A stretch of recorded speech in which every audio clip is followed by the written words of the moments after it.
It's I 6:30. get the sense that What? Tony resigned. Call the meeting of the Manchester by the Sea Select Board to order. Jeff, Yes. Brian, Yes. Kathy, Yes, Ann is here. John, yes. Okay. and I will call the Finance Committee meeting to order. Andy, Peter, Gar, Maury, and myself, Sarah Melish. Excellent. This meeting is being recorded in case anybody hasn't figured that out yet. Are there any public comments on non-agenda items? You don't have a laptop. I don't see. I'm not signed into this.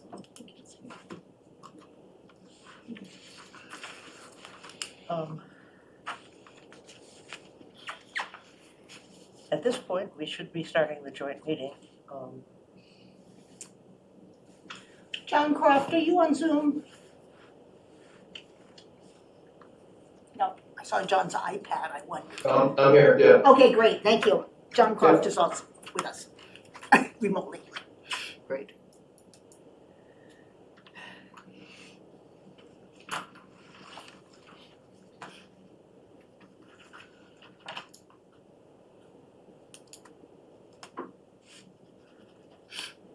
Really does say it's a presentation, and I guess we should wait for the presenters. Yes. Maybe some last minute edits. I'm sure. Well, she already sent that though. I did hear the copy I machine. did see The that. copier machine was going with a vengeance down There's a there. copy machine, right. Oh, maybe they're making copies. She did say she'd provide copies, That would be nice. updated Very copies. nice. Ooh. And there's a lot of pages in this thing. That's, There are. 78, That is, yeah, I know, it was, 70, 76. my Yeah. copier was not happy. I was 76, yeah, I was trying to print the current page and apparently I printed the current workbook. Oh. dear. Oh dear. I would say put that into expenses, but Budget's tight. budget's tight. I'll send the town my charge for blue toner.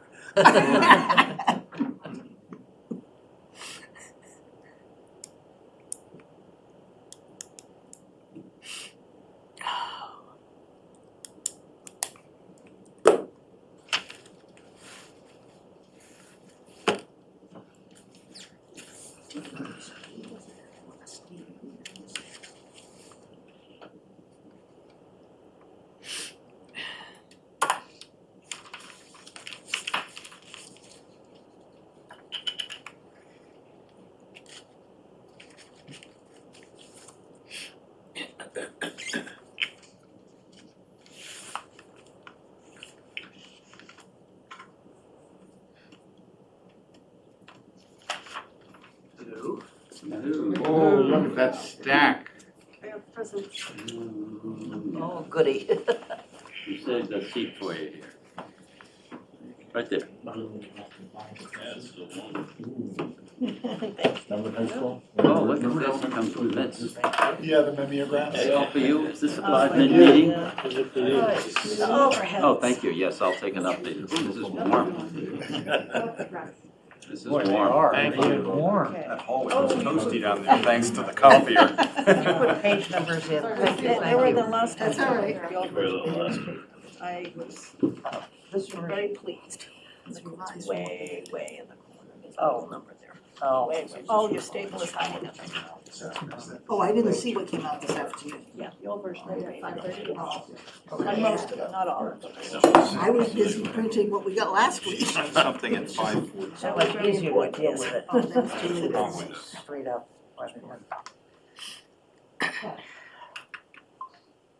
Okay, we've started the meeting. We're waiting for enlightenment. Log in here.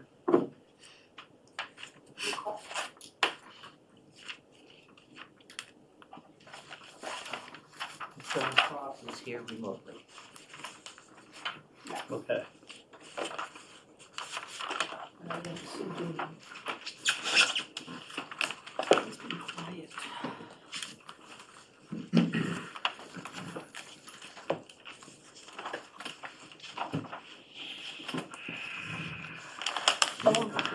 could you give us a key to the little triangles in various colors? Oh, the little red triangles, those are my notes. The red ones and their dark Blue ones? ones. The red ones and green ones. These Microsoft. So the- Yeah, you would see that if you had the Excel spreadsheet open and you hovered over there with your mouse, a note would pop up explaining what that is. And then the green ones are just formatting. It's trying to grab the number, like the FY 26 and 27 number. That's why the green shows up.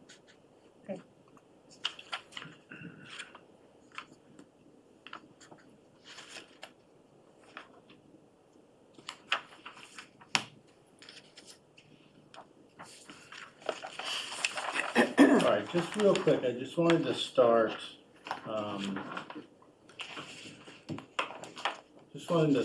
with a little bit of kind of summary information of the challenge that we've been faced with, I think, in this initial draft. If you look at we start by looking at what our revenues are gonna look like for the upcoming fiscal year.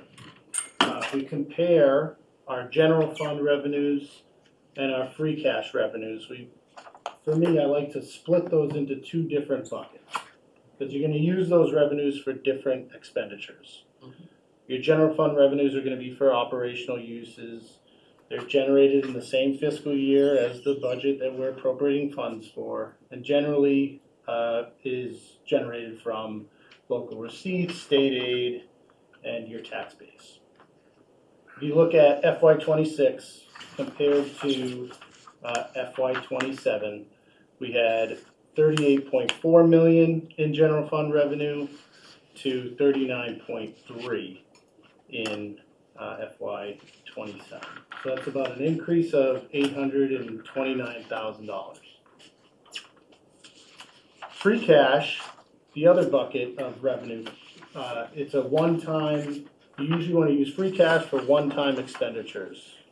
Capital items, you can use it to build up reserves. You can use it to pay down debt if you wanted to. But you're not going to use your free cash revenues for your operating expenses. That's because it's actually generated from I'm sorry. a previous fiscal year. So the fiscal year that we are in right now, at the end of this year, when we reconcile all of our numbers, the amount of funds that we bring in over our estimated revenues, combined with the amount of funds that we don't spend, under our appropriated amount, get combined, certified, and then are available for use in a future fiscal year. There's about a 1 fiscal year gap. So because that number fluctuates and you can't really depend on it, you use it for one-time purchases. So we like to look at that for capital needs. You'll see here, compared to last year, we have a reduction in free cash revenues of about $588,000. Why is that? We've been trying to reduce the amount of free cash as a town, I believe, to be a little bit more tight on our estimated revenues, a little bit tight on our expenditures, so it has that effect. And we had excess reserves, which we've been spending down. I just thought Yeah. that if anybody else ever watches this, it might be interesting. Yeah, Tony, that's very helpful to me because I didn't understand that before you explained it, so thank you. You're welcome. Thank you. Looking at, this is now just a close-up on our general fund revenues of this fiscal year 27. Broken down into different categories: available levy, local receipts, state aid, and local taxes. And on the right, these are the general fund challenges that we're facing this year. So our total without the use of available levy is 39.3 million. If We we, don't see that up there. you know That what? box is What's in going the on? Boxes. Jody, if you stand up, where it says Manchester by, no, down No. No, to the right. Well, yeah, I Oh, can't don't just do look at that. that. Go, go, I can go. help, I got it. Okay, sorry, Manchester by. Up. Oh, right up here. Yeah. Yep, up, there. And now, That didn't do it. yes, it made it much smaller. So we can see the whole screen. Well, that's the last time you asked for my help. Remember, That's all right. never do a bad job well. You set us up very well.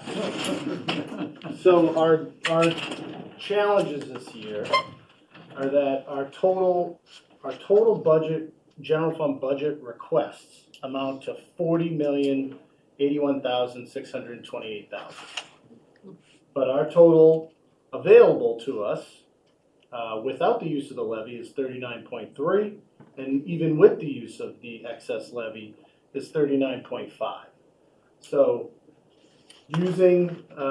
even using the available levy, we still have about $500,000 in requests that exceed our available funds. Does that include the full school budget? Yes. Okay. It does. And this is free cash. This is just to show you a little bit of our free cash situation. Our free cash revenue on the left, $2.6 million. From that, we earmark or set aside about $2.4 million to reserves. That 2.4 million combines with what we have in stabilization to equal about 8% of our total budget to have in our reserve account. That leaves us $225,000 of free cash to use in the upcoming year. Can I ask a clarifying question? Please. Is it total budget or operating budget? Our target is supposed to be 8% of the operating budget, including the town and the schools. Whatever That's the, the operating budget. So you're not Yeah, I including did- capital? Yeah, I backed out the capital. Okay, and thank you. talked about it. correct. However, we received $31.5 million in requests for capital. Now, a significant amount of that, we will have to borrow and ask for an override. So if we reduce the capital requests that we reviewed and deferred to an override question, it comes down to 3.3 million. Is this an override or a capital exclusion? It's a debt Debt exclusion. Debt Debt exclusion. exclusion, right. There's quite a few projects in there. Mhm. And we'll talk through that tonight, but this is kind of a bigger picture. But so far, we're not talking about an operational override. Correct. Okay, This is just on the capital side. So if we were to reduce the amount that's available to us, if you take those requests and move them to borrowing or debt exclusions, you still have a total request of 3.3 million. And then some of those would be funded with alternative funding sources like the enterprise account, retained earnings, or the waterway funds. But still, at the end of the day, you have $2.2 million with only $225,000 available. When you go to a debt exclusion and you drop it down dramatically, nevertheless, there's debt service associated with that. Now, does that get put back into your operating budget, or is that assumed to be expense in future years? It would be put into our operating budget. All right, so the operating budget is not static. As soon as you do that, whatever you're gonna do, there's a debt No. service. Well, if we do a debt exclusion, it'll be added revenue coming into the general fund and then paying that debt service out of the general. But But we sometimes- don't incur the debt until we've completed the project. All right, so we don't worry about this year, because it's not, Right. that's my question. All right, so the current budget is unaffected by whatever decisions are It made. depends on how quick the project is. We know how things work. So I just want to kind of start the meeting off by explaining some of the challenges that Andrea and I have faced after receiving a lot of the requests. So we can go into the spreadsheet from here.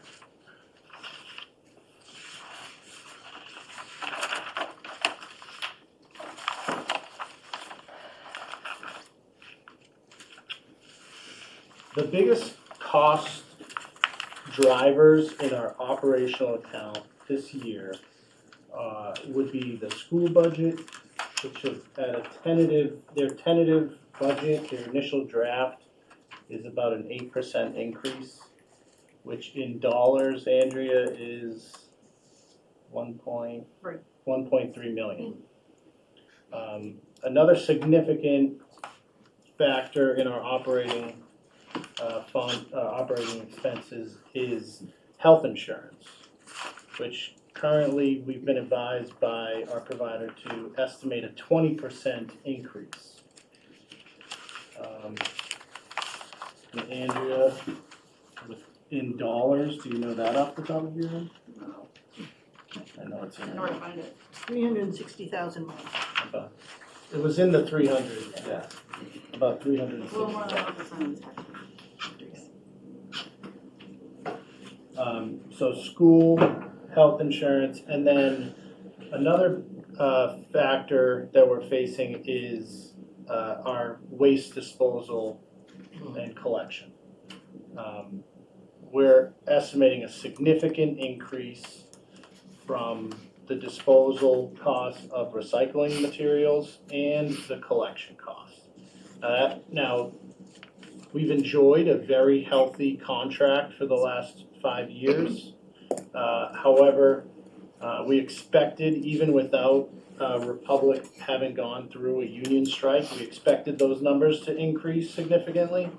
Add on the union contract negotiations that they went through, we haven't received numbers from them yet, but we're expecting a significant bump.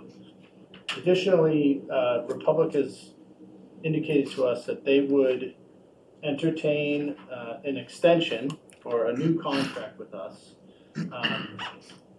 But manual collection, meaning someone is on the truck actually getting out, picking up the bag and putting it in the truck, they would really only entertain that for another year. We would, if we signed a long-term, a 5-year contract with them, we would have to convert to automatic collection, which is uniform barrels, truck comes by, picks up the barrel and dumps it into the truck on its own. They would only allow us to keep manual collection for another year. So we're faced with that type of approach. We could go out to bid, we could see quotes from other companies. We're going through that process now. But most likely, any company we talk to is going to be looking for automated collection. So the cost of the barrels, would that be on the town, would that be on the homeowner to buy the barrel?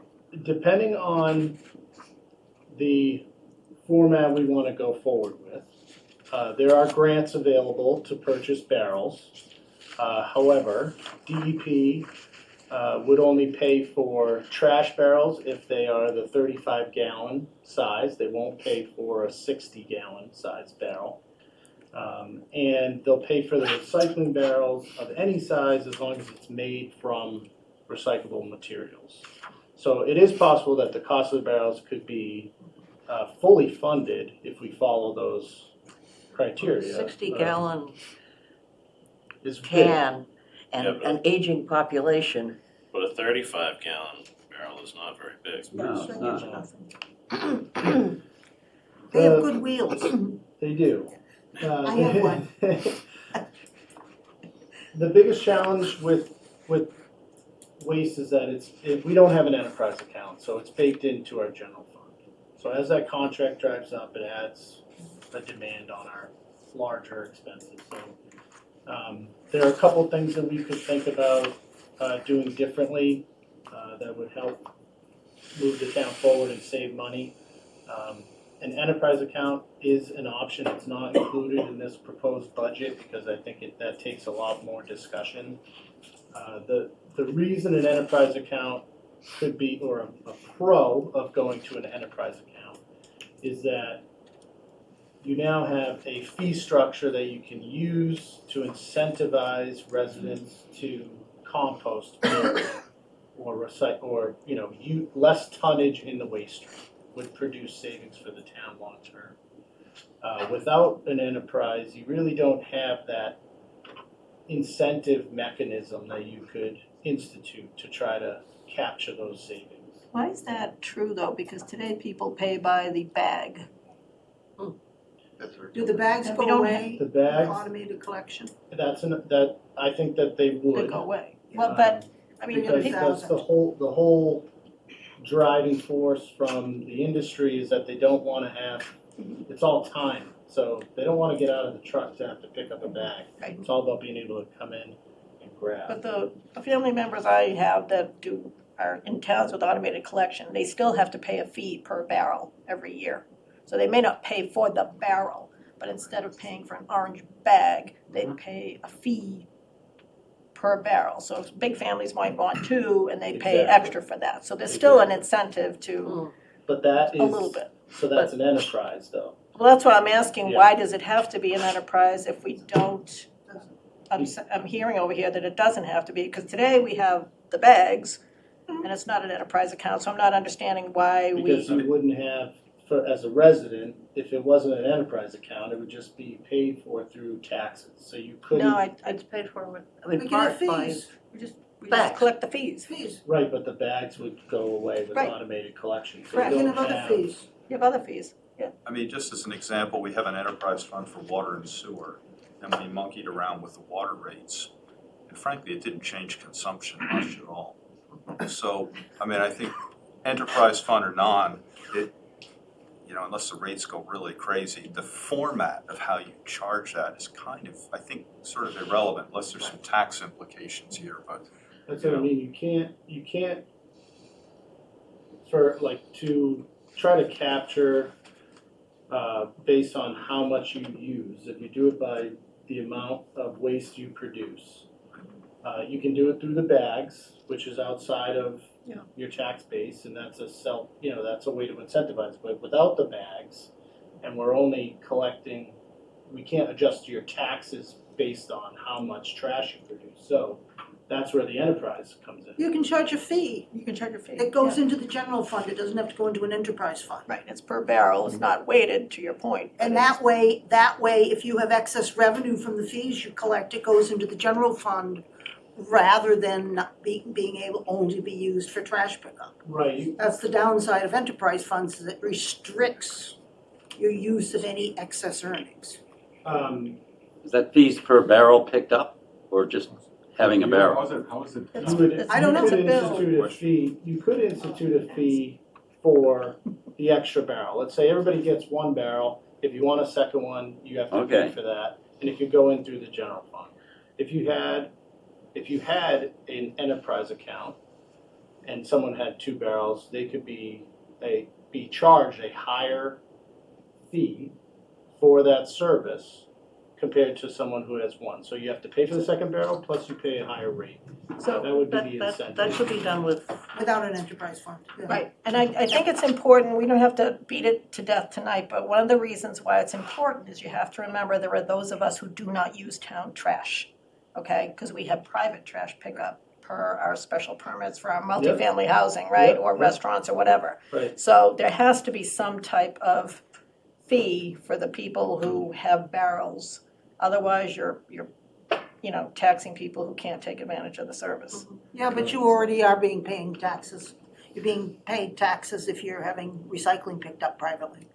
Yes, but not the trash. So we get the recycling, but But you're trash not is, paying for it's, that. trash is a big deal right now. It is. Yeah, So- it really the, is. another side of it is there are people who actually do compost now Yeah. heavily Right. and don't put out a barrel every Right, week. exactly. So Right. that's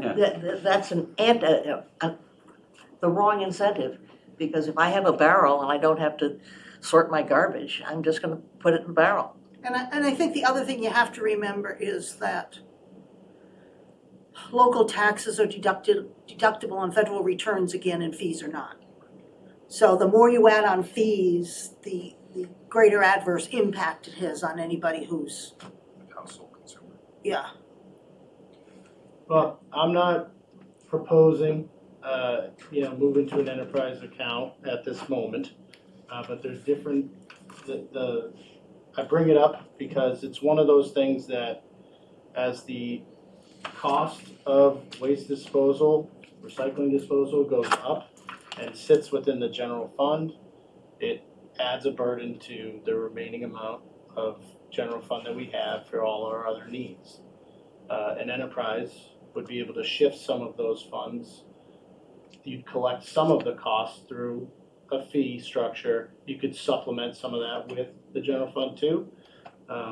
It would help reduce the burden that we have in the general fund. It's still a cost, it would be an increased cost to the residents, but it's an alternative thing that we can explore further.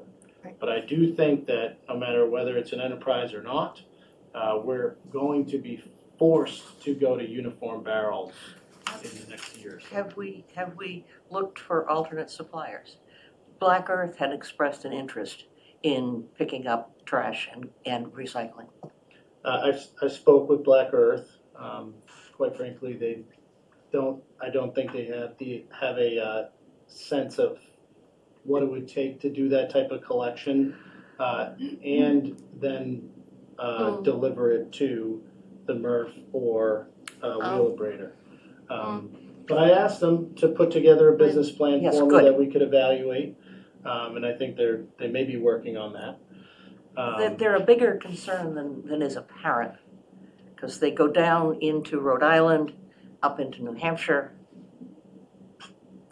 And So I asked them to put together a Good. proposal that we could evaluate, but what we did for this budget Mhm. was we spoke with the Northeast Regional Director at DEP, Mhm. who had a wide range of rates that municipalities in this area are paying for hauling, for collection.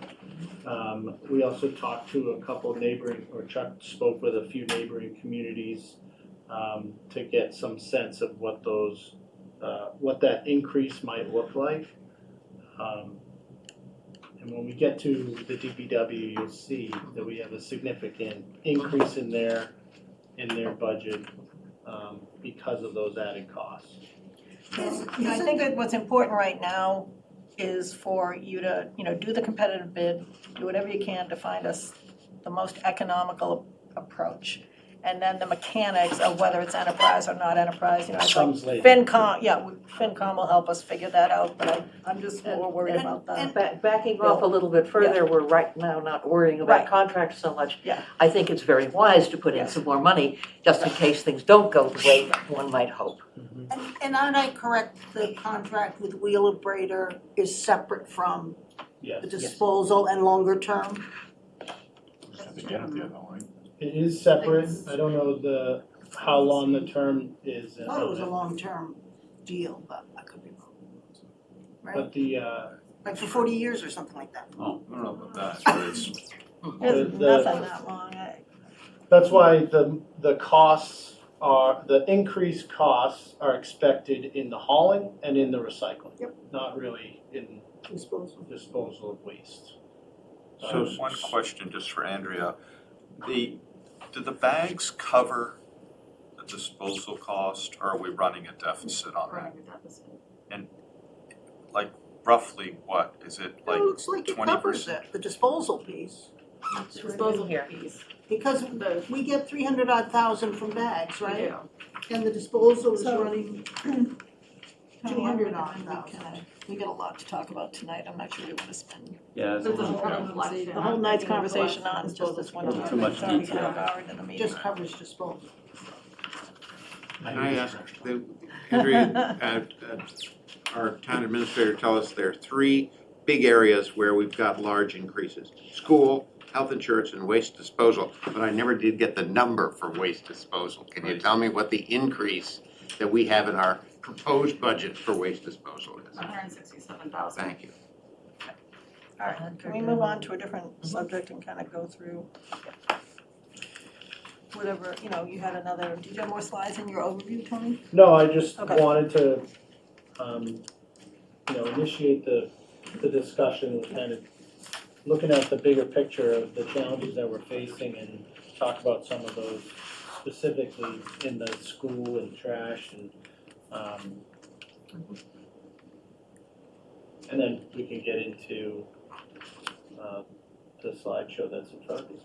So just, if we're just additional high-level considerations, before we get into the details? Because one of the things I did when I was looking at the budget was try to think about the conversations we've been having over the past year. You know, what would we do differently? And I think one of the things I'm concerned about is trying to reduce the tax burden that we have to subsidize optional services. So we have services we provide to residents, they are optional, but we don't ask them to pay a fee at all. Examples of that are the notary service, we subsidize the electric charging out here. Those are just two examples that came to my mind. I don't think we need to do that anymore, and I know I'm probably talking pennies, but at this point, I think we need to look at the nickels and dimes. You know, we shouldn't be subsidizing optional services, and I'd like us to get out of that, personally, I'd like us to get out of that business as much as possible. My nephew was here, he's from Pennsylvania, and he said that what we're charging at those charging stations is ridiculously low. I have an electric car, but it's free for 2 hours. I'm just asking to get rid of the free. He's saying even the hourly That rate is true. I It is think it's true. at 2 cents or. It's $1 an hour. It's Okay, $1. I don't know what it was, he said it could be 5 times that amount. But I'm just saying, we are subsidizing certain things with tax dollars, and I think we need to stop. That was one item. And then there are some services that we have here where the select board has made some decisions over the past couple of years to do things a little differently. And because the numbers are spread on like 4 different slides or something, it's hard to tell if the decisions we made were good decisions or not. One example is, you know, we talk a lot about parking. So now we implemented the safety sticks. I would like on one slide, okay, parking enforcement officers, the safety, the parking sticks, the revenue we collect, the you know, all on one slide, okay, just to see, are these things working or not? And then you assess the trends over time, because the trending can tell you if you're headed in a bad direction and might need to change. So parking was one example. The inspections, you know, where we've increased the fees. Okay, what was the result? It's hard to tell. And the other thing was, you know, the beach parking and the passes. Every year people ask about that. I can't tell from these numbers. I think on one of the slides it was a significant dip in revenue one year. And I'm like, did we do something to cause a loss of revenue? I don't know. I'd love the numbers for that service on one slide. So like kind of an activity-based cost view, even though we can't, you know, budget using activity-based costing, if we could at least have a view of those services that take in revenue other than tax dollars, we can see if we've made good decisions or not. I just want to remind you, parking sticks weren't meant to be a revenue generator. Right. It was meant to turn over parking, which I think we decided it's working in that regard. It is, but you also have to, whenever you do something, you should always look at the cost implication, because we haven't reduced the number of parking enforcement officers. We've asked them to. But we're expanding. That's right, but I'm just saying, it's always good to validate the decisions that we made, were they good decisions or not? That's all I'm And I just suggesting. want to remind you that as far as beach parking, that's all weather related. It was a couple of years ago, then. Well, it was a few years ago, we also, you know, changed the whole model, and I never feel like, I didn't feel like we got a good overview of the decision that we made to not charge for beach parking, you know, just give every resident a sticker. Did we lose resident revenue? Did we gain revenue? We just never looked at it in its holistic form, and I just think that's a business practice, we should do that. I think we can, oh, sorry. Yeah, there was also Other an reasons. operating cost. There was an efficiency in the town clerk's office. That's why we did that. But if you told me that they gained, you know, $10,000 worth of efficiency over 2 months and we lost $30,000 of revenue, I'd be upset with that.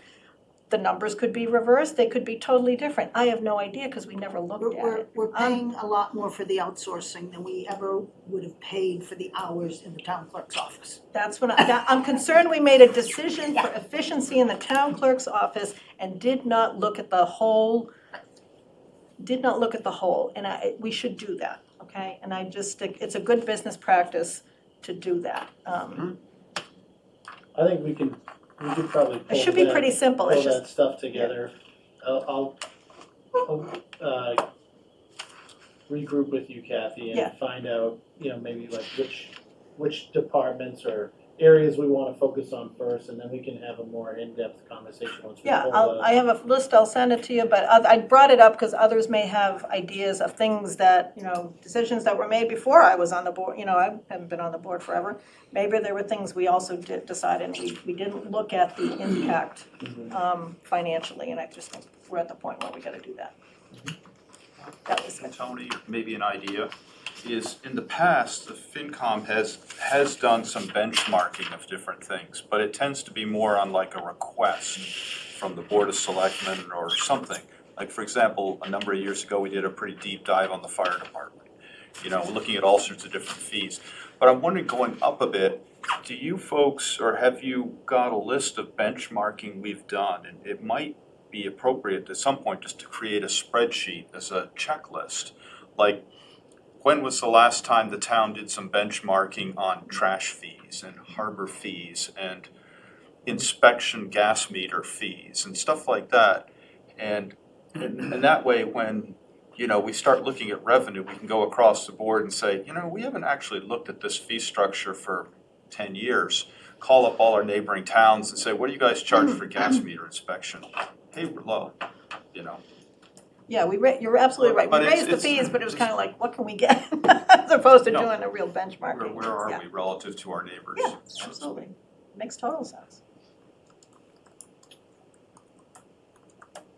So just writing that down, I think that is an excellent suggestion, and I think the finance committee would be extremely helpful in us developing some of that out. And I elect Maury. There we go.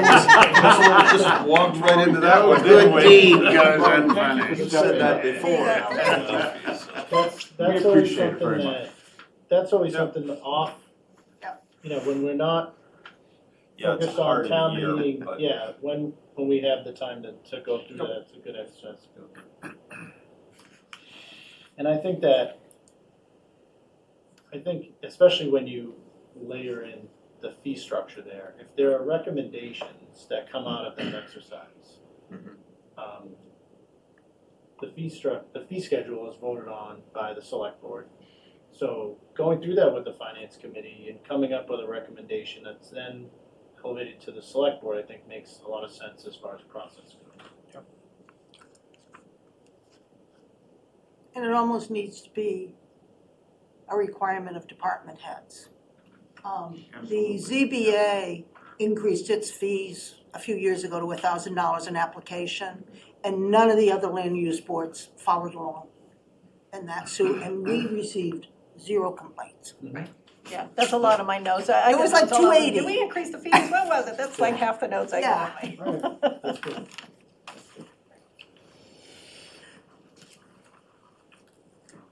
Can I raise a concern about this budget book? Yes. I'm concerned that the full school budget is not included. I'm concerned that this is understating what the potential costs are for this year. And I believe if you include the additional $525 for the school that's not included, that you're getting towards the need for a general override. And I think that's important to have in the budget book from day one, with the hope that it can be whittled away at. But I just think for transparency to the taxpayers, we need to have that full number in there. So Because the what school, it was a we're pretty, trying to show it's not. a little bit It is in different, there, and a little bit. It's not in the far right column.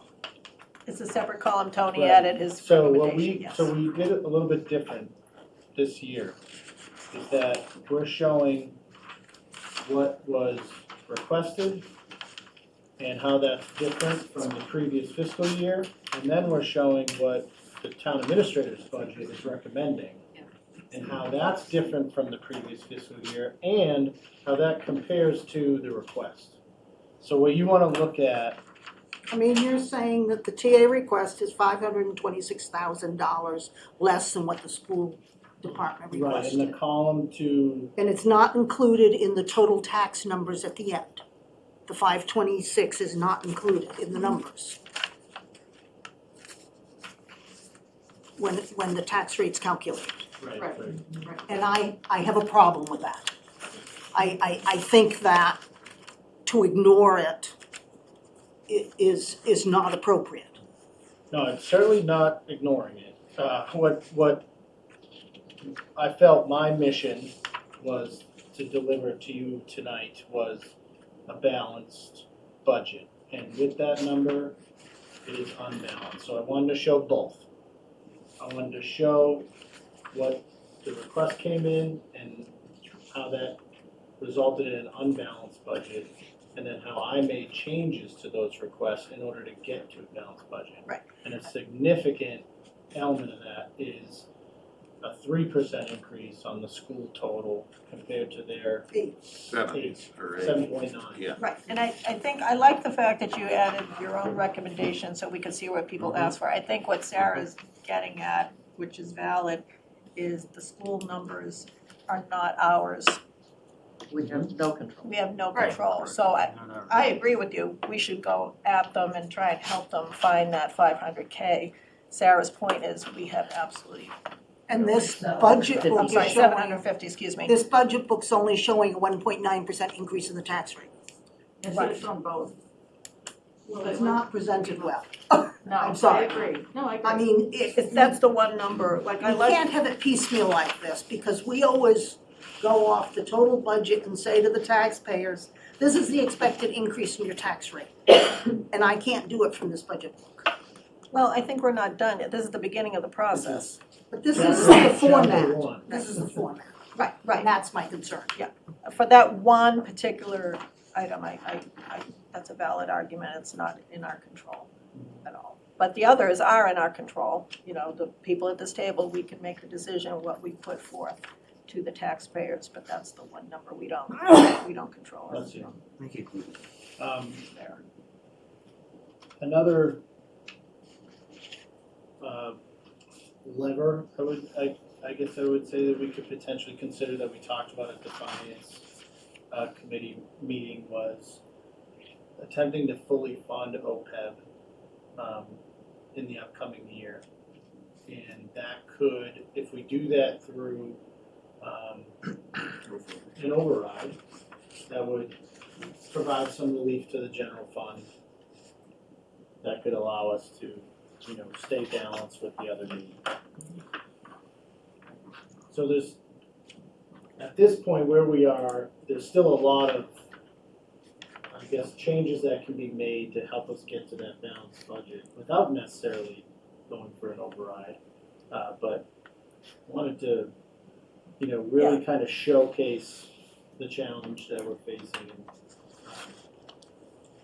I think that we'll all work together to avoid that override. Yeah. We'll all, look at this and come forth with our ideas. And, I would suggest that because this is such a difficult year, usually we do this meeting and then we have another joint meeting when we're ready to print the warrant, right? I don't think that's enough.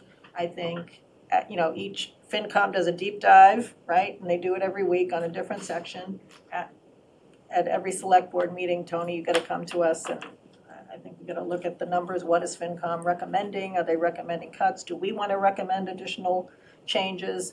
And have those discussions along the way, rather than wait until the very end. I think that would be helpful. And the only other thing at a high level I forgot to mention, as part of any budget review I've ever done in my life, there's always a head count slide. We need to have that. I think No that surprises this, last year. in 2025, we did release the FinCom minutes on a weekly basis. So that will be a help in 2026. But Tony, I assume It's the Tony's actual going to the votes we FinCom take. meetings and he can help us with the dialogue as well, yeah. not asking you guys to show up at every select board meeting. Who knows? Or us to show Or, up or, at every. or us to show up at every every sign, thing. right? As it is, it doesn't sound like we're getting a raise, so I don't know. Oh, you didn't see mine? 25%, right on. There you You go. got a cut this year.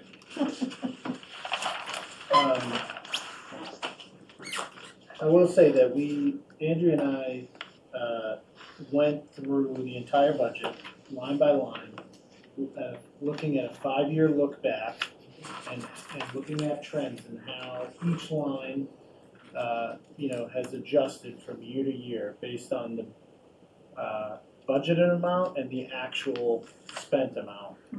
And tried to find areas that we could adjust. And I can tell you, it was very difficult. There It were, always is. I think Andrew was laughing at me when I was finding like a $50 reduction. That's okay. But We those need are, the pennies. we did go through that exercise as best we could. It is, and this is your first budget review with us, and that's why I sent you guys a note over the weekend. It's very obvious you went through every single line item, so don't take our questions and my questions as anything other than thank you. But, I have a different type of experience, I'll look at them a little differently, and I might come up with something that you guys hadn't considered. And everybody here has a different background, we might, just have a thought, but you guys, it's very obvious you went through every single line item, very obvious. And I think it's just important to say that here in a public meeting, especially when we're talking about school budget, that, we're asking them to do the same thing, right? Right. So it's important that we look internally as well, through that with that process. Okay, so how would you like to go through these slides? One at a time. Let's We're not start with gonna the go summary. through the whole thing, are I we? think in order to get through the presentation, what I think we've done in the past is any questions on, so we just voice our questions or concerns, we don't deliberate at the meeting, but you guys collect the information so that when FinCom does a deep dive, they take our feedback or questions into consideration. That's how I we call it. think it would be helpful to go through the summary of the expenses. Yeah. And have a brief discussion on the ones where the percentages are high. Okay. And just right before that, on that first slide, revenues, I'll just highlight local receipts. So this is something that I'll be discussing with the select board. We are looking at increasing the inspectional services department fees in order to come up to, I guess, our comparable towns' rates. And it also satisfies, when in speaking with Paul Orlando, the rates have always been set to account for the cost of the service. One thing that we've been talking a lot about is currently the assistant in inspectional services is also the assistant to the town assessor. And one thing we've been talking about is having an assistant that's purely dedicated to inspectional services. We have a lot of inspections, a lot of applications coming through. And we've also talked about trying to come up with a way to help streamline the process for those for permitting. Having a one-stop shop where potential developers or property owners or businesses can come and say, here's the property, here's what I'm looking to do. Who do I need to go talk to? Concom, ZBA, planning board, all those things, and help kind of streamline that to improve our efficiency and, friendliness to the consumer. A lot of the feedback I've gotten in the short time I've been here is that it's not clear exactly what a property owner or who a property owner is going to have to speak to. So as they go through the process, they may get a building permit, start construction, and then they have to deal with an asbestos thing with, you know, the health department? Or, you know, when do they have to go to Concom in that process, or ZBA? So trying to kind of find a way to streamline that. So this increase in receipts would pay for the increased costs in an assistant that would be purely for inspectional services department versus split between ISD and the assessors. And that's the bill of goods we were sold when they added a land use clerk. That the land use clerk was supposed to be doing that. But the problem is they're over in Seaside One. They're not in the main building where people come. And so we lost all of that. We're not getting, we were getting all of the questions up front from clients on the ZBA stuff, and we're not getting any of that anymore. And the land use, the theory behind that hiring of the land use clerk was to put everything under one, and that one person would determine what various boards a person needed to go to. And so it sounds to me like we're trying to make that argument again, and my question is how much more money is it costing us to have the land use clerk than the prior system, and what's been the benefit Or of should it? the building inspections be under land use? It was supposed to be. Right, so I think, again, we don't need to deliberate, but that's a good example of us needing to validate a prior decision. Right. And also, you know, we all want one-stop shopping, but apparently we tried and failed or haven't quite got there yet. So, something Well, to I look at, wasn't, something to go look at. I wasn't around when Right. that bill of goods Yeah. was sold. Exactly. I don't know how vetted that was I at think the we just time. take a note, move on to the next one, Yeah. that's a good one to take a Exactly. note on. All right. What page are we on, if I might ask? That was page 2. Moving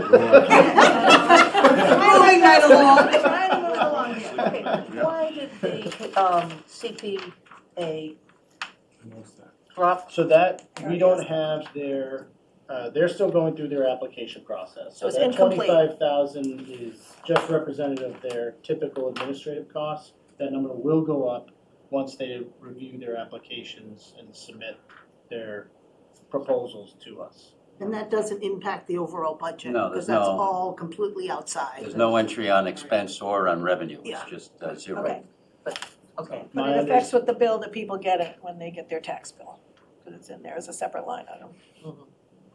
Right. Yeah. It's But the a, actual it's just a wash on her system It of, is. okay, Okay. but certainly the revenue page would look a lot different if there was a realistic estimate. Correct. Right. So So the how much are we expense. going to cut the expenses to make up for not having a good number? Should we put in $900,000 there and just say, that's what What we're is the, gonna nu- ask? what, yeah, We what have is it. the Yeah, I can put in ballpark? yeah, I can put in last year's Put in a amount, so it ballpark, yeah. doesn't change the but we're not gonna have view of the that much percentages. this year because Right. they spent their money last year. They only get in 500 a year. But that's a lot more than 25. Whatever it is, Then let's put in plug in a, 500. let's plug in a placeholder. we can Move put on. in what their expected budget is for the Yeah. upcoming year. Yeah. Okay, so we're on page 2, are we done with page 2? Yep. Are we on to page 3? Sure. Page 3. We're moving right along. There we go. I'm sorry, Oh, we're done. the available funds, that's the difference in the reserves? That Yes. 31% drop, Yes. okay. Available reserves, I should say, yeah. Sorry. That was 2 pages ago. Okay. We're moving on. I think, you know, the front pages, they're all summary, the details are where my questions But- are, I don't know. If there are problems with the summary, Yeah, that's, Sign. are there any questions on the expenditure page? Yeah, all of the ones that general government, why did it go up 12.11%? Right. Okay, And we so- get into that in the details. So we obviously Yeah. want to look at general government. And public safety went up 8.7%. Mhm. Public works is up 6.9%. And parks and rec is up over 9%. So, Public safety, I can speak to off the top of my head, because Kathy asked the question earlier, so thank you, Kathy. What page is that in detail? You wanna wait and talk about that when we get to the detail page? I think these are just hold, Yeah, Yeah. let's Just do hold holds items. and let's get to the details Okay. then. because there are 4 or 5 holds. Okay. All right. North Shore Ag, is that Are a we, true what, number? I'm sorry, what page or- are we on still? Yeah. I'm on the summary page, I'm going, highlighting the ones, Page 3. I wasn't sure if you're on budget or revenue summary, Oh, there's two, sorry. you're page 3? yeah. Okay. North Shore Ag, is that a true number, or is Yeah, that that's- just a guess? That's It's a the guess. number, That's the number, okay, yeah. Is it? Yeah, it will be. It will be. based on the number of students? Yeah. Yeah, okay. And the capital improvements, I mean, that can be anything from year to year. And that's dropped a lot here. Is that to say that's what it's gonna be, or are we gonna pave some more roads, or what? It's Uh, whether it's out of taxation or something. Yeah. I mean, don't forget that for the past few years, we used a lot of ARPA funds to pay for, public works infrastructure. That was off the books. That's all gone now. Didn't flow through the budget, Yeah. and that's All gone. spent. It was like 4 million or something we got from ARPA. And what is that acronym for? American Rescue Rescue. Plan The Act. COVID stuff. So we need Okay. another pandemic. Thank you. All right, anything else on page 3? That's that one. All right, so that's ARPA-driven activity. Well, all I'm saying is Okay. we've been spending, over the past year since COVID, we upped our capital budget. And a lot of the capital work done was funded with ARPA Okay, funds, understood. which we no longer have. Which impacts the amount of work that can be done. Didn't actually flow through the budget, but it gave us more money. And better streets. Mm-hmm. Nice sidewalks. Still waiting on my street. All right, They're not getting anything. anything else on page 3? Can we I'm move used to page to 4? Any other questions? Page 3, those sidewalks are beautiful. So on page 3, are we just sort of generally flagging general government, public safety, public works, and parks and rec? I mean, those are the numbers that have the big Big jumps. Yeah.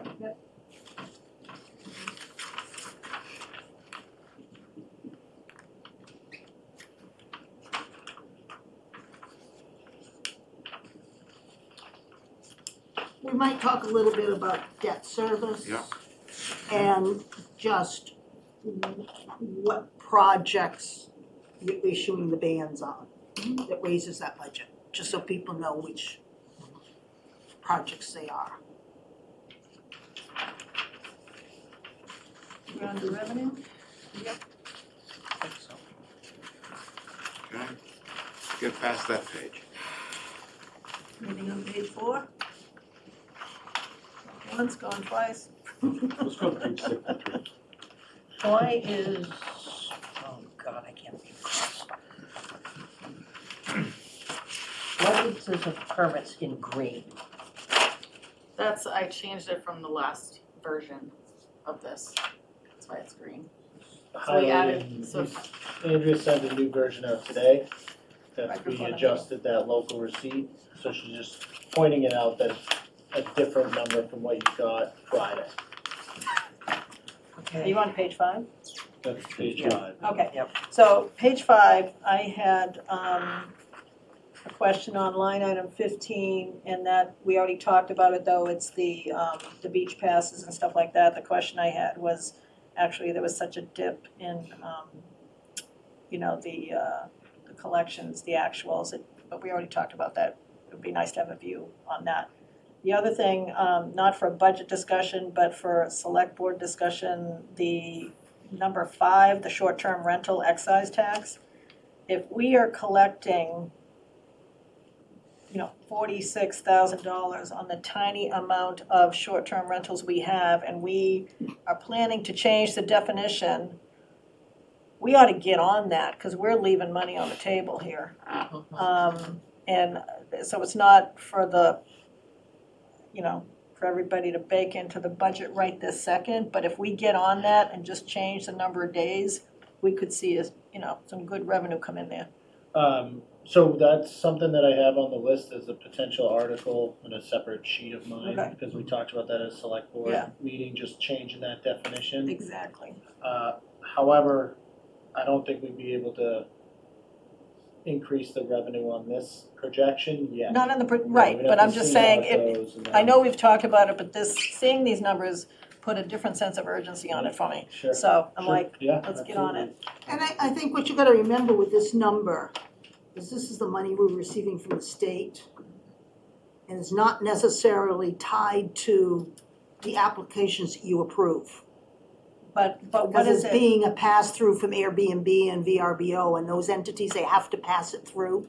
Mhm. But I think if you look at the number of places where you've approved a short-term rental, it doesn't bear any correlation to the amount of money we're That's why I collecting. wanted to take a look at this, because we need to take a look at it, understand what we're collecting and see what we can do about it, because we know there are more out there than we, Right, But if it comes from Right. the rental company, that's true, then we Then might not we might see not. it, right? No, but if, a larger, in-depth discussion and potential change to how we handle Right. or Mhm. manage short-term rentals. Right. Could generate additional revenue, Yep. and it will likely also generate additional expense with Possibly, yep. inspections. Yep. Between inspector, between the fire department, between public Which could health be and the fee-based, Mhm. Fee-based, yep, right? More Yep. revenue. exactly, yeah. So that could be a big change in the future. That was my question.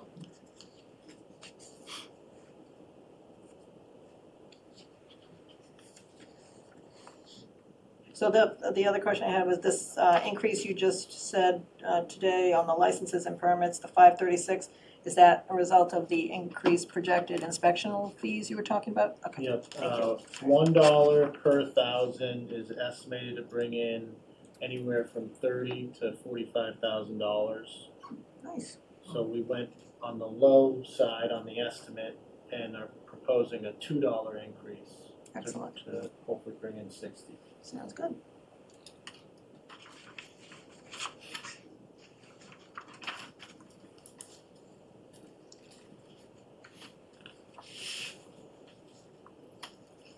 Any other questions on page 5?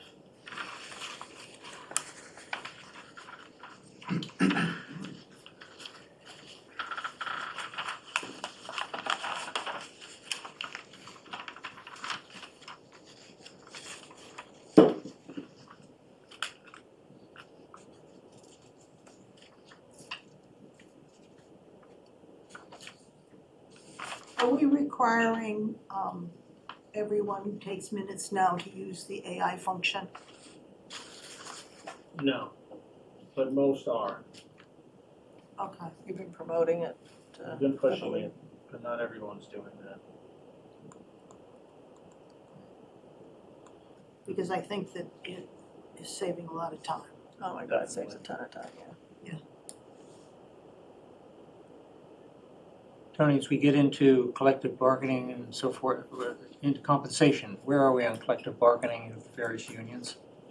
So I've had initial meeting with the fire department and the clerical union. First week of January, I'll be having my first meeting with the DPW. I've asked them to expect that we won't be meeting again until mid-January. Mostly because we're waiting on information from Maya on potential health plan structures that we can put on the table. And until we get that information, it's really hard to. So as you developed this draft, no adjustments in compensation have been, no union adjustments are made. In this draft, you'll have year 3 of the police contract. They're on a different schedule. And then for the others, we have a 2.5% increase baked in here. Baked in. Yep. I want to go back to Sarah's comment about AI. I'm trying to think how we can make AI pay for us. And if AI is used across all of the minutes or everything that's going on, I don't know what we budget for clerical support for all of our committees, but can that somehow affect the number of hours that are involved there? Definitely, Yes. Is that something that we thought about? definitely. Is that in here at all? No, you won't see that in here. It's an efficiency, not a cost savings. Right. Well, it's a cost It says savings cost if savings. it's, It's less If you hours. actually allow them to cuts charge the fewer salaries hours. of the admin people. Yeah. Yes, if you But actually you're allow them. hourly. They're hourly. So we avoid overtime? Yeah. No, No. you don't, you pay them for fewer hours. Okay, Right, yes. okay. But there's a floor, right? What's the floor? No. There's no floor? What do you mean by? So like, let's say we got rid of 75% of the clerical hours. Can I take a person who works 35 hours a week and take them down to, you know? I'm talking about the part-time ones. Yeah. That's what I'm getting at, so that's what I'm getting at. It's the part-time ones, I agree with you, but I and suspect that's the that majority we, of the minute takers. Yeah. I agree, but I suspect, I thought there were some full-time people who also did minutes back. The full- Maybe that's not true. So, with the hiring of the new land use clerk, Yeah, they're doing minutes. I pushed more committee minutes under that job description, and they're utilizing AI to take up less of their time, which pulled hours away from some of the part-time Right. folks. And I think it's very minimal now, because CPC pays for that administrative cost outside of the general fund. But there's no reason why you There's can't, only to a- John's point, make it a requirement. I mean, Yeah. we eased it in over the past, year and a half or whatever. And, time to take off the gloves and say, hey, this is a tool, we need you to use it. Couldn't agree more. Yeah. We've, until we actually, I mean, Debbie she worked out the bugs and picked the software And and, there's consistency across all Right. platforms as well. And I think it means they don't have to attend the meetings if they're using the Yeah. AI. Yeah, And they that's just- the big difference. they don't have. they don't have to, right? Right. That's ours. Yeah. That's ours. They can And just they look at have the recording. recordings, Right, they have the recording. if there's some question about who's saying what. Right. So It now we're seems to be pretty taking, accurate. if somebody, Well, they got you backwards. if an admin attended a 2-hour meeting and then spent an hour writing the minutes. Right. The recording goes into the AI software and produces minutes in five minutes. Right. And then that draft is sent to the chairperson for Right. review. Yeah. So You we've just been, saved 2 hours. we've been moving towards that. Like I said, not all committees are doing it yet, but So the other thing too is if you let Definitely us been an know, improvement. I mean, I know the committees that I'm on, I think they're all using it, but maybe one not. But I'll ask, I mean, we can all as liaisons ask the folks, the committees we attend, are you using it or not? And just say, hey, The committees probably don't know. oh, they do, Because a lot of the advisory committees, they do their own minutes, they take turns. Oh, So it may not be the but they're not board, it's paying the elected for, board. they're No, not okay. paying a part-time person to write their minutes. No, They're correct, doing that's it true. themselves. That's true. So And we we were might- targeting the The committees boards and that were stuff like paying a that, yes, part-time. yeah. But using AI rather than somebody's recollection of a meeting will give us better minutes from the right. lesser. Correct. So it's important to lean on them too. Yes, agreed. Not just. So that's, the bottom line is that's not reflected right now. No. Well, I think we need to keep that in mind here. I'm a little worried about Kathy's, we've got to know what we're doing and what effect it has. We shouldn't assume that we're going to save a lot on clerical people because of AI until we see it happening. Yeah, that big push, it's really only a few months old that we've really been pushing Mhm. the use of AI and shifting some of that part-time work to the land use clerk. That's only been, because I definitely didn't do it when I first met everyone. But It was like a month or two later that I said, you know, we really should do this a little bit different. I think So it's only the, been a few months, so yeah, I think the finance committee meetings are now being done with AI. I don't know. I believe so. It's should definitely a ask the format chair. change. Yeah. And the word What? tone We should change. ask the chair. So I Okay, think what that what page are would we like to, before reflecting that in here, That's I'd all like on the to back see more than pages. a few months of impact. Can I ask a process question? Are we gonna go through every slide in this manner tonight, or are we? I think we're on page 7. Okay. Trying to get all Out the of questions. 76? No, I get it, We're but. flying. We've got a- We should we've be got a done by list. the time your FinCom. We're an hour in. We've got I a have to list go to work of, tomorrow. It's my first time going through this one, I'm actually leaning on you guys to help It's me usually a understand what really- you- Okay, we're done. what you'd like we've to got a do. list of 5 It's areas usually a real that summary. we have concerns about.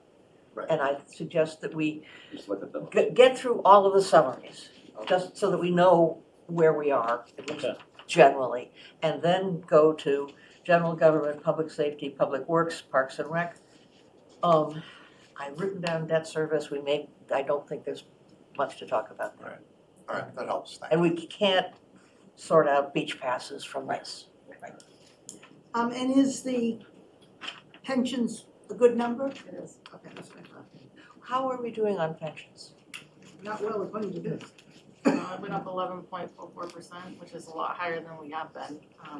Usually always estimated about an 8% increase, and it's come in about 6, so this is twice as much. I know that they just went through like a thorough review and audit, so I believe that's probably the reason why it's Okay, so it's, if I understand correctly, our pensions are like the OPEB, which is to say we are paying for the years when we didn't pay in enough. Right. Is there a date when we're likely to, It keeps fully changing. fund that. Yeah, it keeps changing, but it's like early 30s, 2030s. 10 years out? So 6 years from now. Yes. Originally That's it the was hope. 7 years, and that was about 6 years ago. 2024, when I started Every 2 looking at years it it. Run the updates on metric how system long. here. Okay. Anything else on expense summaries?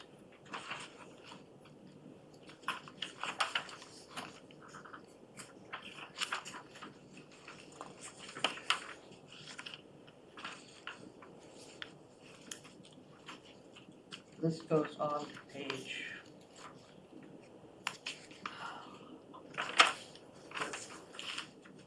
13.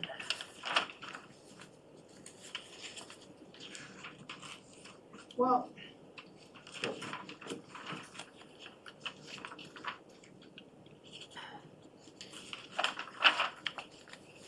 so there's no percentages on the pages like 6 and 7, so we kind of highlighted the general government is up 12.11%, but now we get into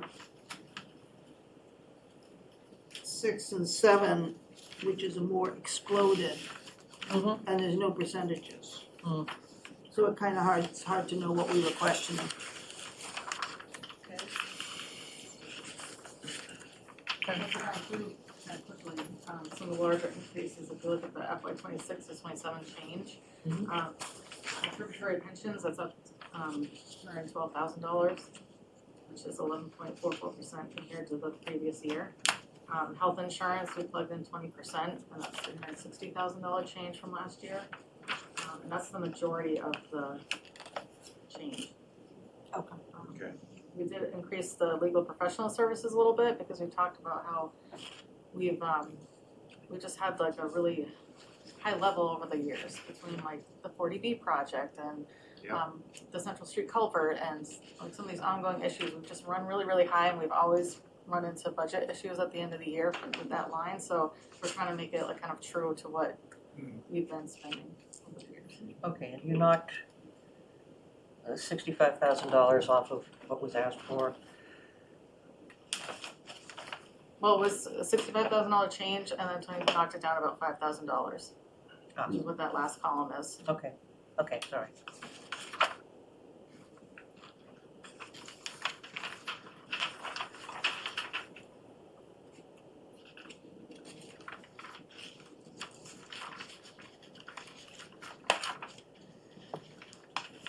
I'm just curious, town hall expenses, it's not a big number, but it is 20%. What's going on? Electricity. Oh, all right. That's what I was pushing on earlier, about, how much of that is what we're subsidizing for different things. Oh, the other thing I didn't mention too, in some of the areas in the details, I saw that the budgeting for gasoline costs was up in some areas and down in others. Gas prices have been going down, so I was curious as to why in some areas, why in all areas they weren't. Where has gas been going down? Well, I was Talking looking at natural gas or? I'm sorry, Gasoline. fuel for the cars. Well, not here in town. Well, gas with, Town. like diesel fuel for trucks is not going down. So, Actually, the DPW numbers went down, but police and fire, I think, went up, so it was just something to go Police and look fire at. should- I would expect, some macroeconomic conditions to figure into the budgeting. I was curious that some areas went up and some went down. All the police vehicles are hybrids now. No. We had 2 electrics and I thought regular gas. I heard that even the cruises were at least hybrids. I don't think so. well, there's only 2 cars. Anyway, it was just something since you mentioned electricity, I just wanted to mention that. When it comes to natural gas and electricity, one of the things that we are pushing for in this budget is we created a utility reserve account under Andrea's account. Because of every request kind of came in differently because it's so hard to predict what the rates are gonna be and how cold it's gonna be and how that's gonna adjust. We tried to level the budgets in each individual department. And if they need more at the end of the year, if they've used their entire utility budget line and they have additional bills, they come to Andrea and Andrea would pay that bill out of the utility reserve. Why didn't we just move all of the utilities into her budget? I assumed because typically towns like to see what a full cost implication is for a department. Yeah. So we just shifted kind of like that, those peaks, those potential peaks is what we shifted. Yeah, no, that makes sense. Why are we setting up a separate account for utilities rather than adding to the finance committee reserve? Well, those have to be paid on a monthly basis, so we didn't want to have to deal with going to the finance committee to get a reserve fund transfer for something like It's very that. And it's not operational, really an unexpected, I guess it's an unexpected Does it increase the increase, total but- utility budget? Most likely, I'd have to add up all of them. No, but your reserve, is that coming out of excesses in departments, so the overall utility budget's not higher, including the reserve? No, I think, From what's requested. the overall is more. What we did was shaved the request. So departments were asking to increase their individual utility lines. We tried to limit that and put it in a utility reserve under Andrea's account. Because your line items are voted by salary and expense, right? So even though it's in that line item, at the end of the year, it can be used for other expenses. And we really felt like it was important to have a little bit more control over, the Yeah, padding of a utility line. The only thing I'm reacting to is you're now creating a separate pool. So we can no longer tell whether that line item is increasing or not. That's why I was asking is, in order to create her pool, did you take it out of requests from existing departments so the overall budget's no higher than it was before? That's what I'm asking.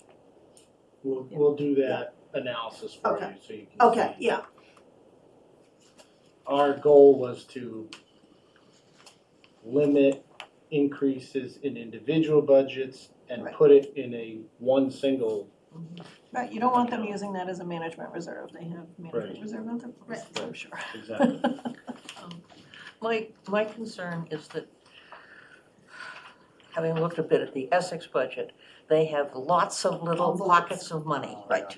And each of them is for something special.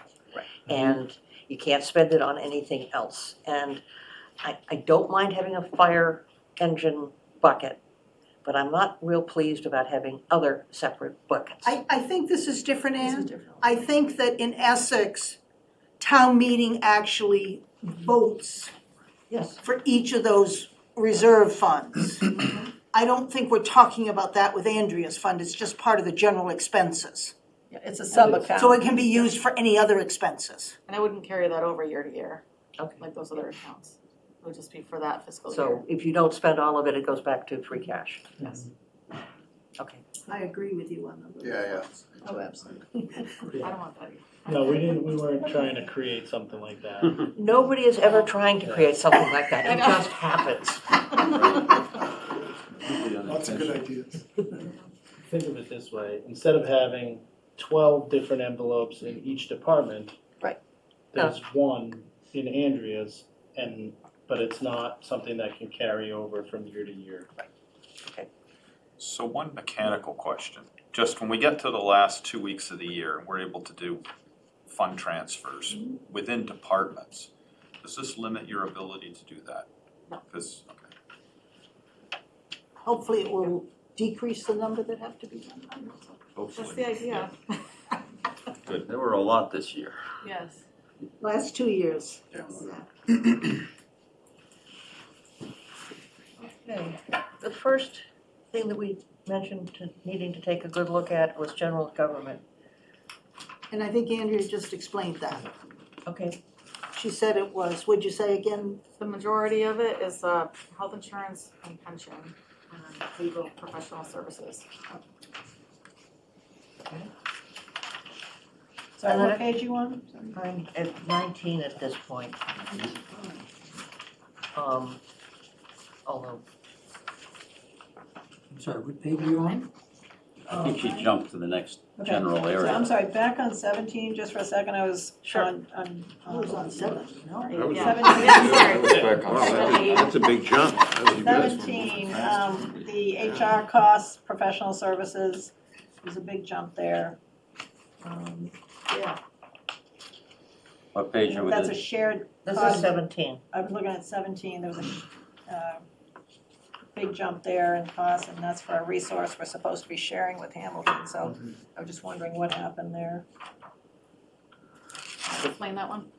Yeah, I think I Yes. know, but I'd rather you, go ahead. Sure. So we have that agreement with Hamilton, and it's a calculation that we've agreed on. And in years past, we had always budgeted for 10 hours, and then one year we tried to reduce it to 8, but it ended up being not agreed upon, and for whatever reason, I don't know if it was timing or something like that, and so it stayed at 10.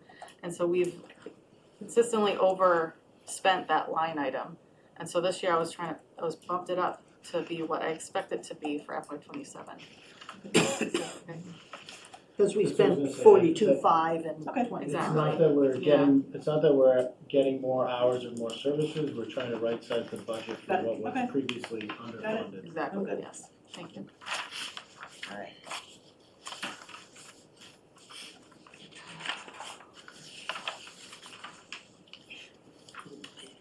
So the other thing, just generally, on page 18, where you have the revenue detail for only the past year. The reason I made my request for the earlier activity-based costing view is we don't have a trend, a detailed trend for the revenue. We have detailed trending for the expenses, but we only have the trending of the revenue at a summary level. So it's not real helpful if we're trying to answer some of these questions. So just a thought, it'd be nice to have apples to apples. Because trends are usually more important. We just got this page added in last year. Yeah, it was a good ad. It was a good ad. It would be nice if it had the trends, because that's. Is there anything else in general government that we need to talk about? This is pages up to 19. Well, the page 23. 23? That's town clerk, isn't that part Well, of town general government, or is that different? It's part of town. Yeah. Significant increase under town clerk due to the elections that we'll have in the upcoming year. So I believe the town clerk has attempted to budget according to the number of elections in that fiscal year. We're I was, likely, actually, I was looking at the parking clerk, those sticks. So again, I think it would be helpful to have Yeah. a view on parking, we already talked Yeah. about that. The other note I had on town clerk was also, we're not collecting any fees for the notary, and I don't know if there's other optional services, but we added half a head. And we should offset that head count with fees for those optional services. I think the notary service is very very valuable service It to the is, but I residents, think and people I'm should not pay for sure it. charging for it's appropriate. We added head count for that. yeah. well, the school building committee is talking, or the school, School committee. the superintendent said that she would like to have a separate town meeting to vote on the school building program. What you gonna pay for? Good question. So Absolutely. that would be probably 2 fall town meetings for a total of 3. Why would Why? we have a separate, that makes absolutely no sense whatsoever. Because they struggling. wanted to have a focus on that problem alone, because it's a huge number, and it's a huge change. And their consultants recommend that the town vote on, have a meeting just to consider that, so that the people don't get snag-ups. I think she was also trying to schedule it in a way that both towns would have a special town meeting just for the schools, and then there would be a ballot question with the state elections. The Now, two we town, don't normally do that. 2 town meetings would be 1 day apart, and then there would be a ballot, however long. In the November, So that So what would they the both- timing be for the special town meeting? October, I think. Yes. This is for the building project or for? Yes. Yeah, Just for the building. To Brian's point, if they pay for it, Excuse me? I mean, we're not covering it out of our, why would we cover that? Andy, we talked a little bit about this at the Yeah, I don't- finance committee I don't think meeting. we're ready for it. I'm sorry, I couldn't think. The notes I had on the preliminary schedule when the schematic design was gonna be done, which was ultimately submitted to the state, I had recorded that that was gonna be October next year. So, and the I think the schematic has to be approved by the state before we can vote on it? Right. Before we know what the cost is, Right, the MSBA is gonna have to approve it first, So before the we timing vote. wouldn't work before out you then. even know what you're doing. Right. so Okay. we were thinking that they weren't even gonna be ready for November. I was at the presentation at the Memorial School, Okay. and those were the dates that were given. I think I need to make a note to go back and validate. And I can confirm it on my side too.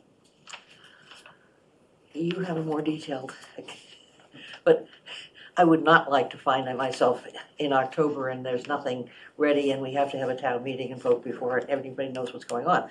Right.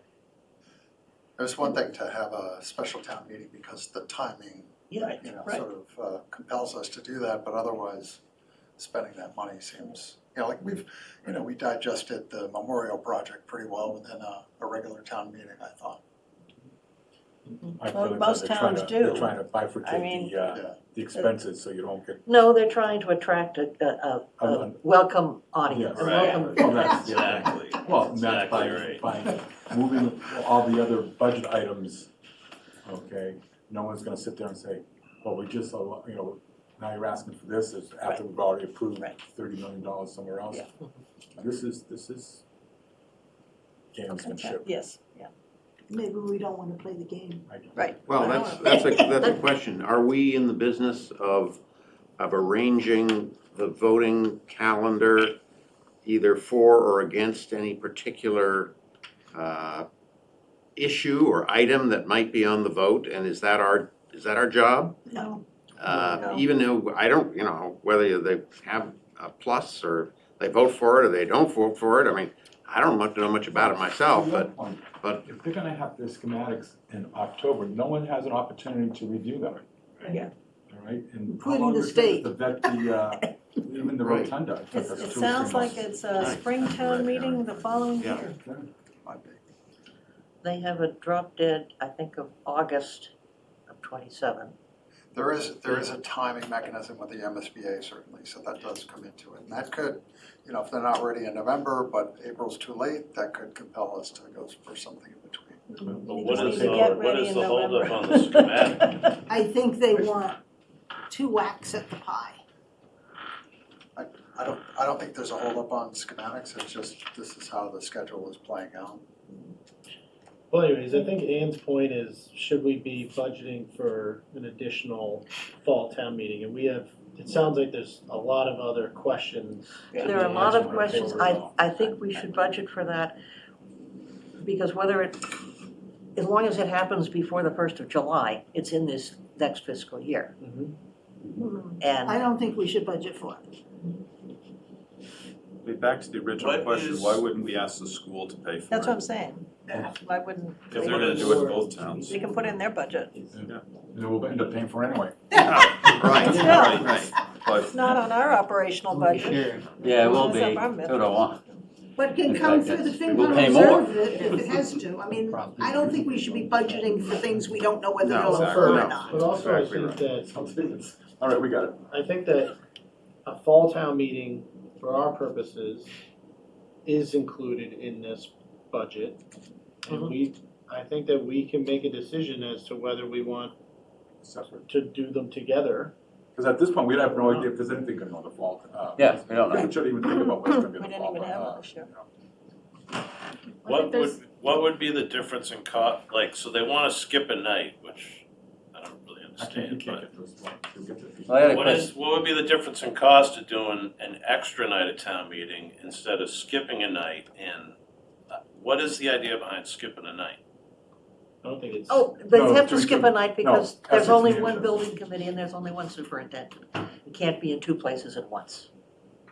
It was gonna be once in Essex and Right, once but in. we're gonna have our town meeting, then we're gonna skip a night, and then we're gonna do this. No, No, no. no. Oh. So they're just saying that they would like us, potentially would like a special town meeting in the fall that only had the school item on the warrant.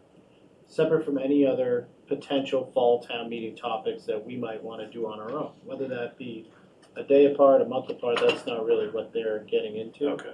But I think that that's for us to evaluate and make that decision on. I agree with Sarah, it's not something, I don't think we need, we're budgeting for 2 town meetings. That makes sense, and if we have to have a third for some reason, you know, FinCom has their reserve, they We have could. the reserve, we can. Or just have the ask the schools to school, pay for it, we there's could options. combine them. Did we budget for a town meeting in the fall, this current budget, Yes, which we are not having? right, so we'll go into So- free cash at the end of the year. Correct, Right. okay. All $3,000 worth. Live it up. What's the number? Okay, it's around 3,000. 3,000? We're arguing about $3,000, let's just yeah, I was gonna move say, on. What page are we on now, Ann? I'm sorry, I lost. Are we past town clerk, are we done with the town clerk? I think we're done with it, unless anybody has anything on town clerk. I guess just the fees and fines here, are these all state regulated, or do we set any of these? I believe we just set some of them. So that I would be can another break thing, that out. that would be another thing to take a look at, anything that's not regulated by the state, when's the last time we checked the fees? It's 20 years old, maybe we ought to take a look at it.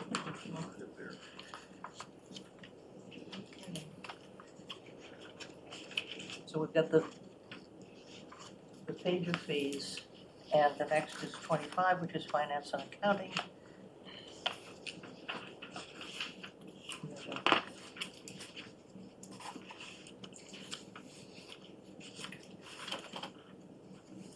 And anything on the assessor? Treasurer collector? Why was there a difference in the salaries requested and recommended? The assessor? Yeah, for the assessor. It was a request for a large increase that we didn't feel we could accommodate this year. Okay.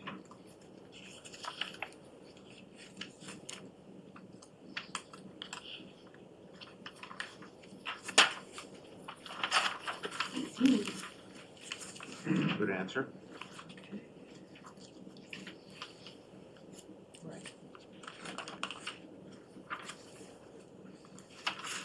Treasurer collector?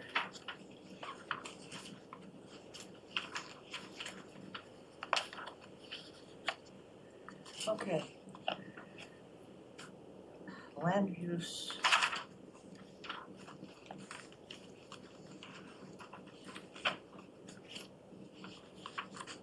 So in terms of the land management consolidation, you know, those responsibilities, is that working out?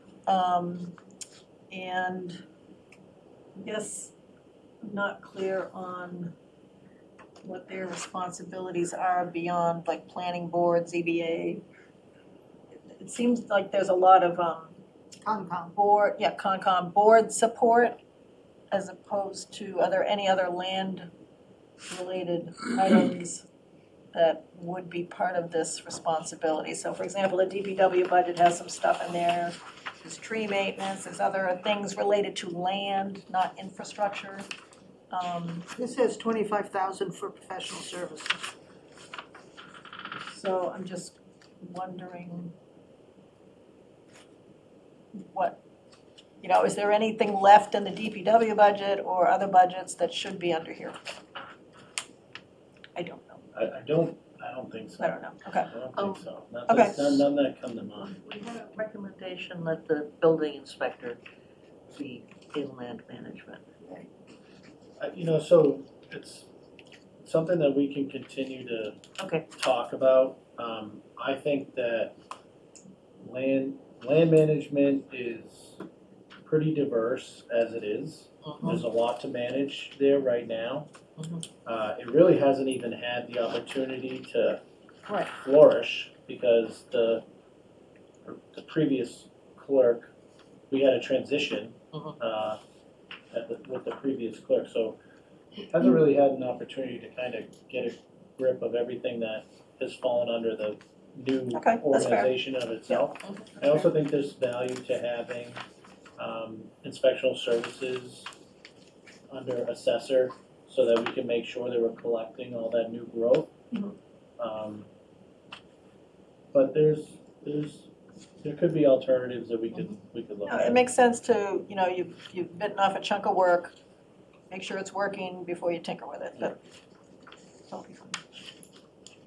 So just on that, having the building inspector moved to the assessor's office, that's being considered, but has not been implemented. They're actually, that's where it is now. Oh, it is, okay. That's where it is now. That's so, okay.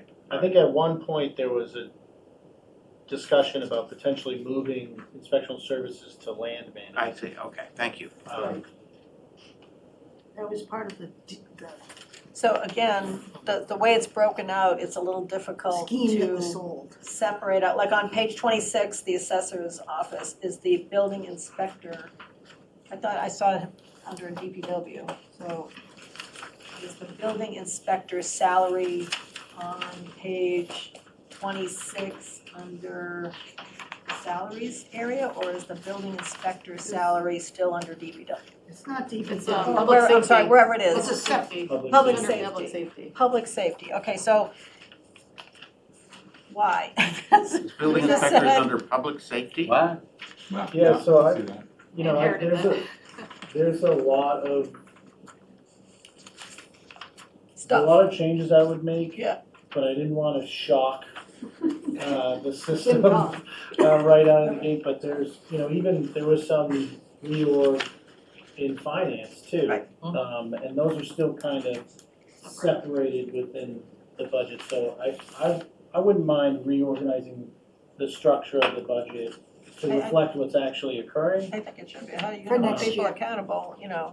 I think we should wait till next year. Well, I think we need to get through this budget cycle Yeah, without making a lot of changes, or we're never gonna get through the cycle. right. It gets very confusing when you start merging No, stuff. I agree. When you look at those summary lines, you'll see a significant decrease in one department and a significant increase in another, and you just shifted one to the other. And so I didn't wanna Okay, I get it. overcomplicate it. All right, this but then we first time really around. should, the budget should align for the next cycle. When you do a restructuring, you gotta align your I budgets. agree, we had that conversation. Right. And I'm assuming you're looking at the land management fees.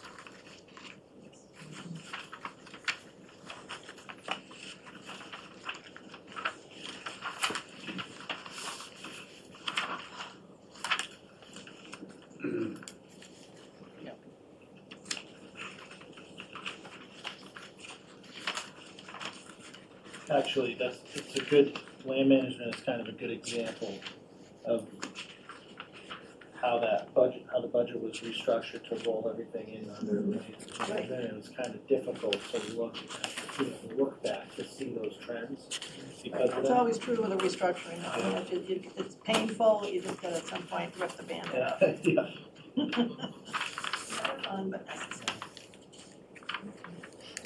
On page 36, town hall. Electricity. The electricity costs went up. This is when I was starting to question, is this why, we're subsidizing the electricity use outside? Okay. I don't know what other reason there is for just the price of electricity. The friendship tree. Yeah.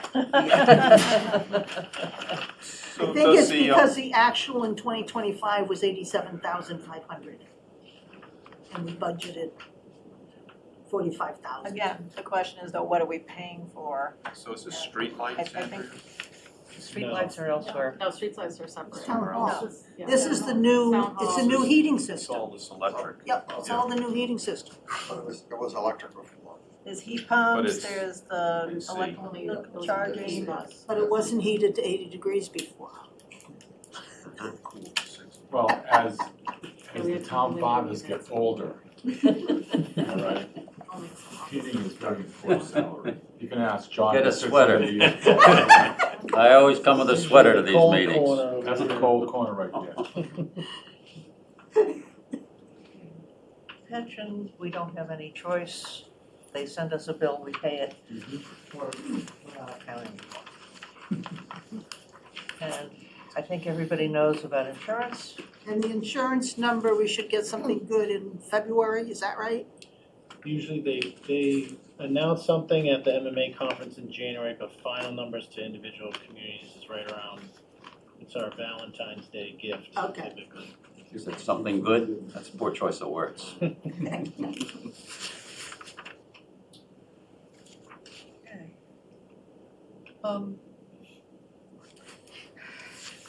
Moving on 39, we start with the police, part of the public safety questions.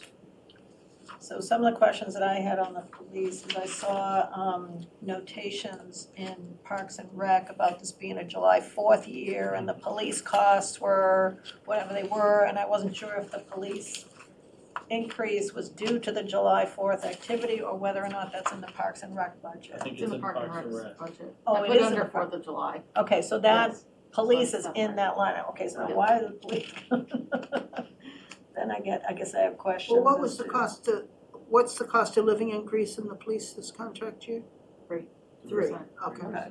Is there anything other than the cost of living increase that's in the contractual requirement? There's 2 degrees that were earned, Okay. so that affects the career incentive, which is now in the patrolman line Okay. instead of in the career incentive line. Okay.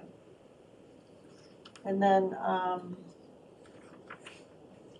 yeah, parking, we already talked about that, parking. Oh, I know, it's one other thing, shoot. One question, I'm sorry, go ahead. just on police, I noticed the training has gone down. And that doesn't, each year it seems like training and the associated comp for training off-site in public safety just tends to kind of always go up. Is there a reason that big reason, or is this just a Well, placeholder? not really, I think this year, if I recall from our discussions with Todd and Mark, a lot of like training is being brought, like the fire department has a lot of training, like medic training, EMT training, and stuff like that, that they can do over there. Can't do it So here. they won't have that increased cost for the payroll. Well, training cost is higher, they're recommending higher still. $500. The question I had was on the fire and the police, there's a new radio technician line item. I'm just curious about that. And then on the dues and subscriptions, are quite healthy. And we didn't, just wondering, is there something specific there on the dues and subscriptions and the radio technician? Yeah, both of those, I had the same ones. Question mark.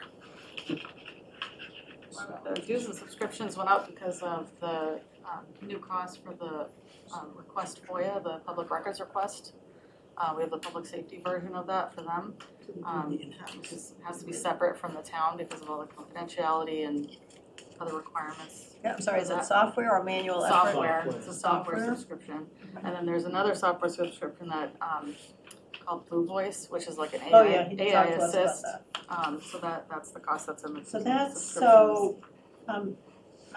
to me, it's interesting that we're not capturing the technology separately. A dues and subscriptions is usually a professional association and stuff. Your IT costs, yes, they are subscription-based, but you really should be tracking those separately because you want to understand the technology you're investing in. Is it, getting what you want it to get? It really, in my opinion, should not be mingled with dues and subscriptions. Those are typically professional associations and, go to a conference or whatever, but not IT costs.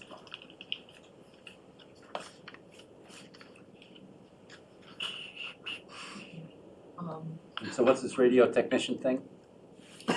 That, I recall from my notes, so based on my memory right now for that line, is there's like a lot of like radio equipment that is not part of the regional 911 Oh, consortium, and so they don't cover that. They cover the radios that belong to the regional dispatch. So we've encountered a lot of costs associated with that, so. that's why we So when we get into detail on the budget, we're Yeah, gonna want like what- information on that. Yes, you are. Why do we need Yeah, it? why do we need that stuff at Do we really all? need it? Do we really need it this year? All that stuff.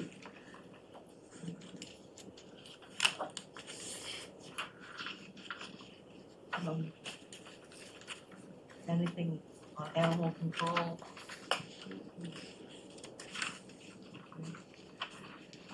Next up is fire. Just on the revenue for police, again, is there anything regarding licenses? Are those are state regulated, right? I think almost all of those are state Yeah, regulated. got it. So fire, the significant changes in salaries here is, you recall that last year, there was a deputy chief position added, but it was for the final quarter of last year. So, This year. This year. I'm sorry, for the current fiscal year. So this is fully So loaded. this is fully loaded.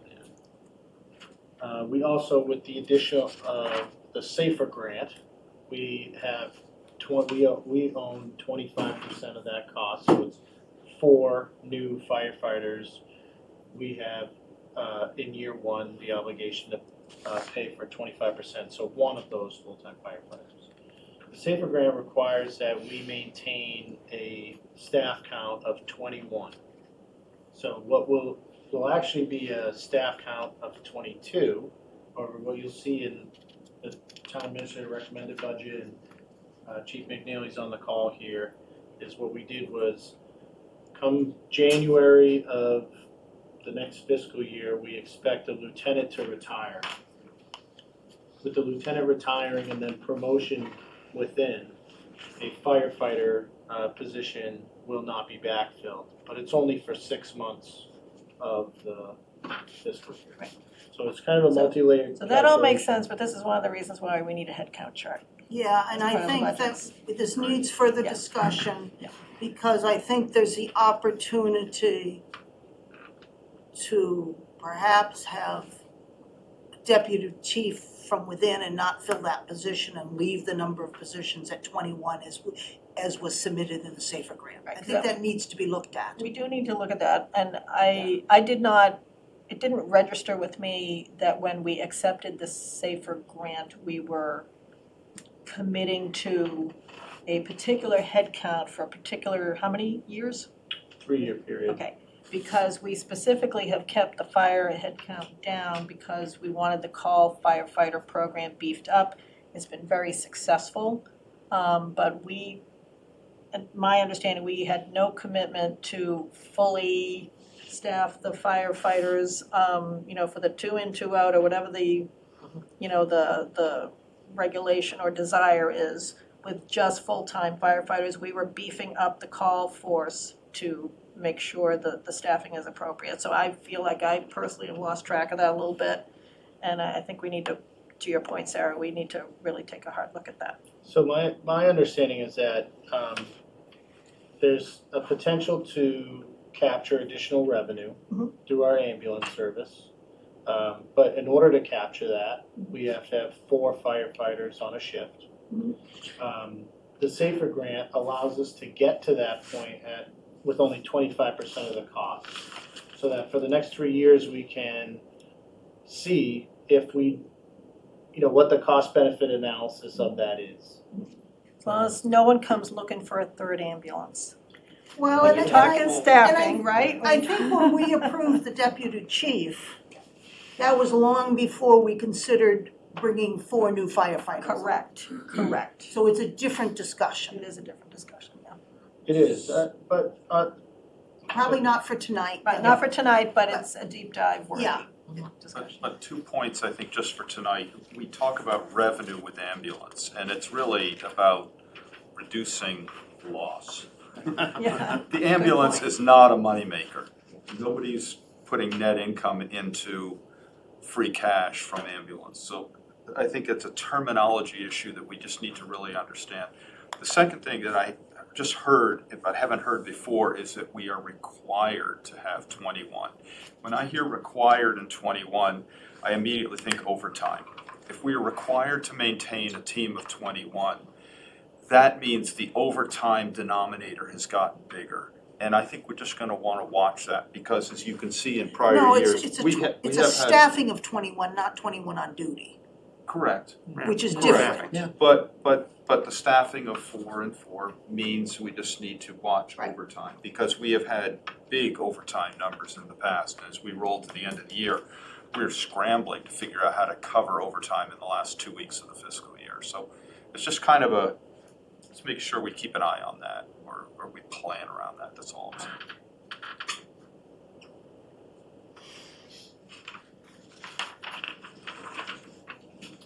Fire expenses?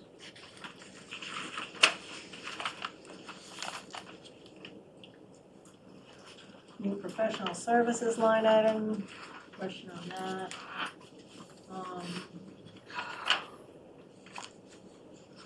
More tools, more expense, those costs seem to go up every year, just something to look at. Does this budget include suits and everything for 4 new firefighters?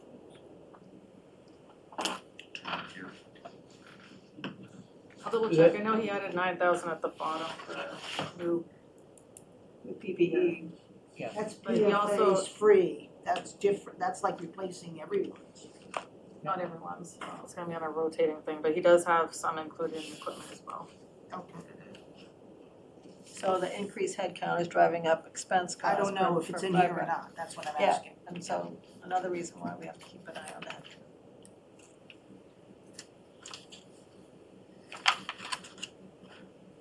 And I correct, they each have their own turnout gear, they don't share. No, they don't. correct. Right, yeah. But It'll It'll be I'd have this to year's ask the expense. chief to ask how he accounted for that. I was gonna say, since they have to be hired by March, so it'll be this year's expense, FY '26 expense. What money's coming from? Deep dive.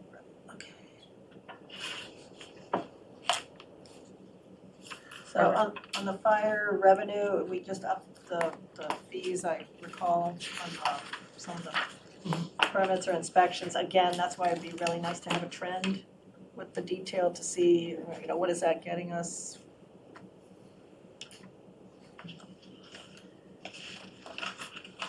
We can put that together. Jake said it's positive, there's, but we'll get you the numbers so you Yeah, I mean, like I said, just generally, it's enough. Harbor? I guess we said no to the boats. That's capital, and we're not gonna get to Okay, capital no, today. okay. I'm sure there's some expense reflected in that as well. Yeah, we went through the harbor master's budget at length with the harbor master. There was a request for additional funds to increase services or hours on the launch, The dock. on the dock. Oh. But, you know, after going through the numbers and looking at the revenues, Kathy, Thank you. it's not something that we are able to add into this budget or into my budget.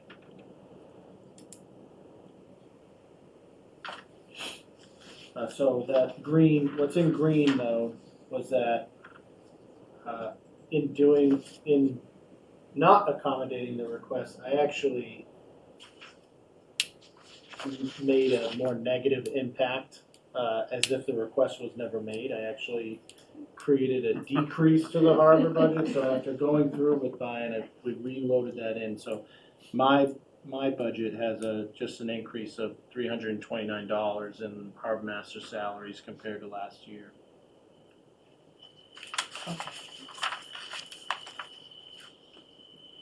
And then on the launch, you'll see a reduction. That is just right sizing the budget. That's not a reduction in services, it's just right sizing the budget for what has been spent. Okay. That's public safety. You didn't have any concern, we talked about the building department, but. And. Yes, now we're on page 52, DPW highway.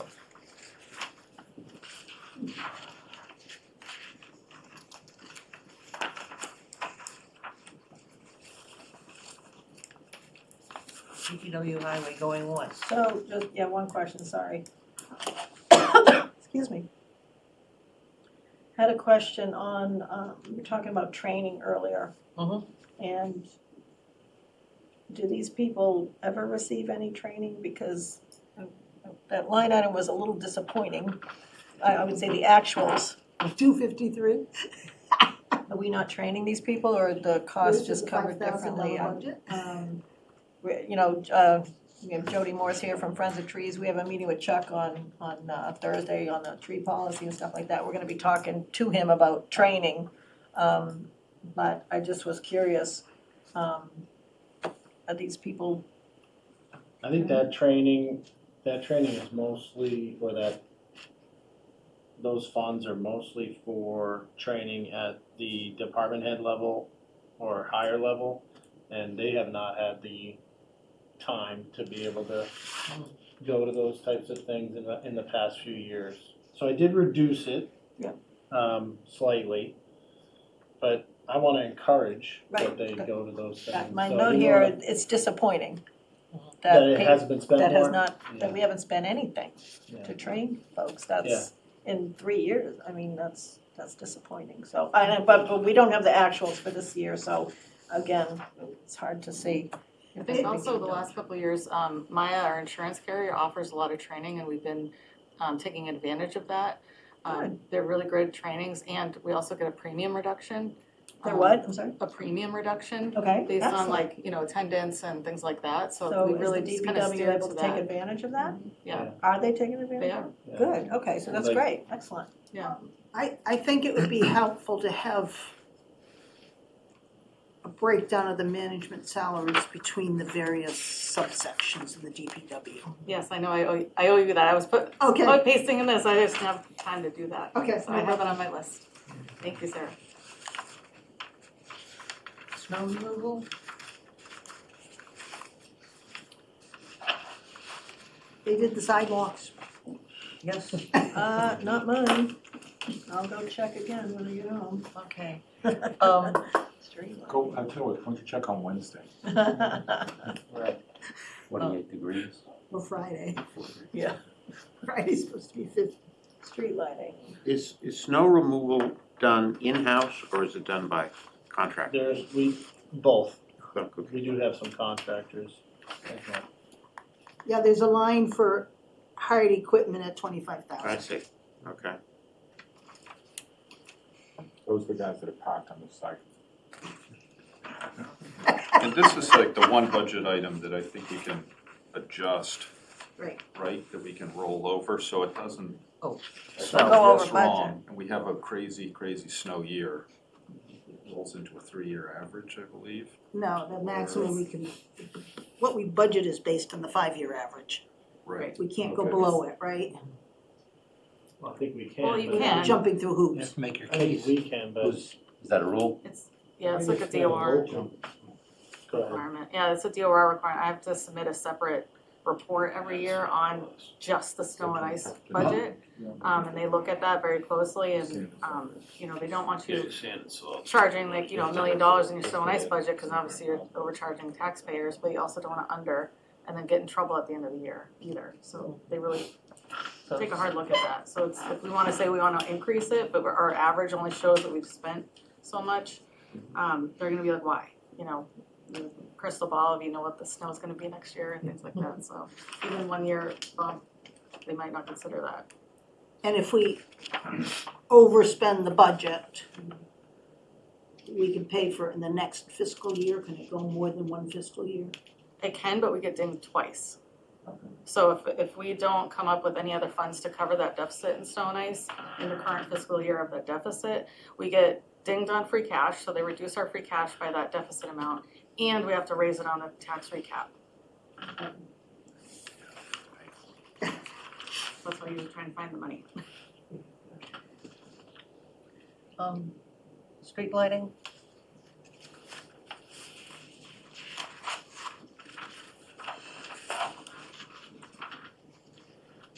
It was pretty, the actuals were pretty high in 2025 for some reason. Was that an aberration, and we're comfortable with the budget we have? We're getting there. We had, I don't know if you guys recall, we had an agreement with the solar company. So that agreement, the percentages were off, so it was creating significant credits in our National Grid bills. And so like our year to year is a little hard to average, I guess you'd say. Because the Happy Hollow would be a couple months behind, National Grid would be a couple months ahead. But it used to be a lot higher.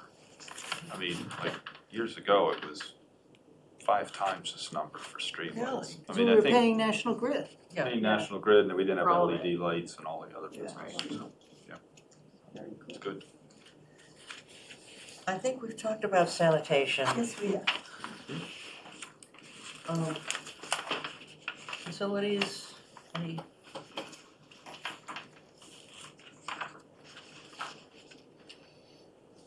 Same thing on the revenues. When's the last time we took a look at it?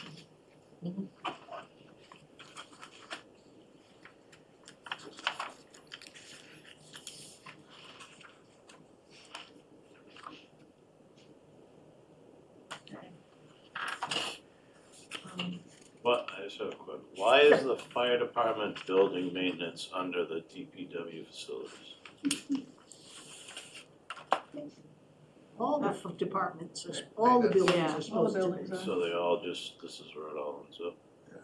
There's like a small lines of building maintenance and like, you know, library and fire and things like that, for like small things, but for like the general maintenance of like generators and boiler things, maintenance and like other stuff like that, it just was easier to have under DPW because they schedule all of it for all of the buildings.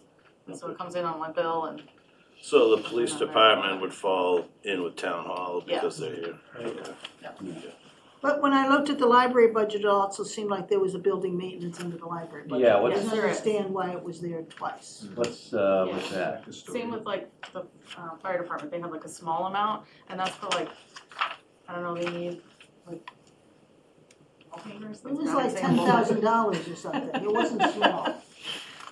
The state library group has some sort of a rule about the increase in the percentage that you have to have in order to be Maintain That's a actually certain. why- accredited or something like that. Yeah, Right, yeah. that's why, that's actually why. So I'm wondering why it was yanked out there, because they want as much money on there so they can show that they're spending money on libraries. Because there's 15,000 So the- in maintenance facilities in the library budget.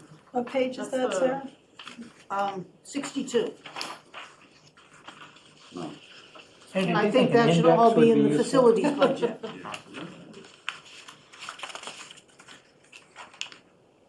Maintenance. Unless I'm misreading it. 15,047 in the maintenance And it's facilities. still there. Yeah, I think that should It be didn't get eliminated. reduced. You can increase it in the DPW facilities line if you want, but that just seems duplicative.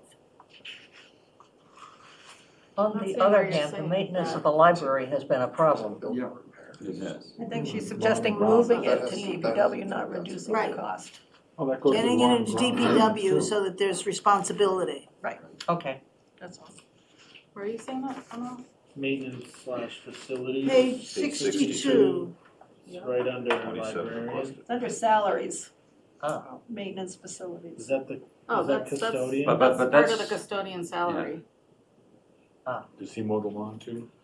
Oh, they're using the town Ah, custodian and it- that's a it- charge through. Okay, Yeah. sorry. Shifted. Yes. Got it. Yeah. I didn't look at the header, thank you. So there was some additional, while we're on library, there was some additional requested salary that had no reason, it just was, we want $8,000 more.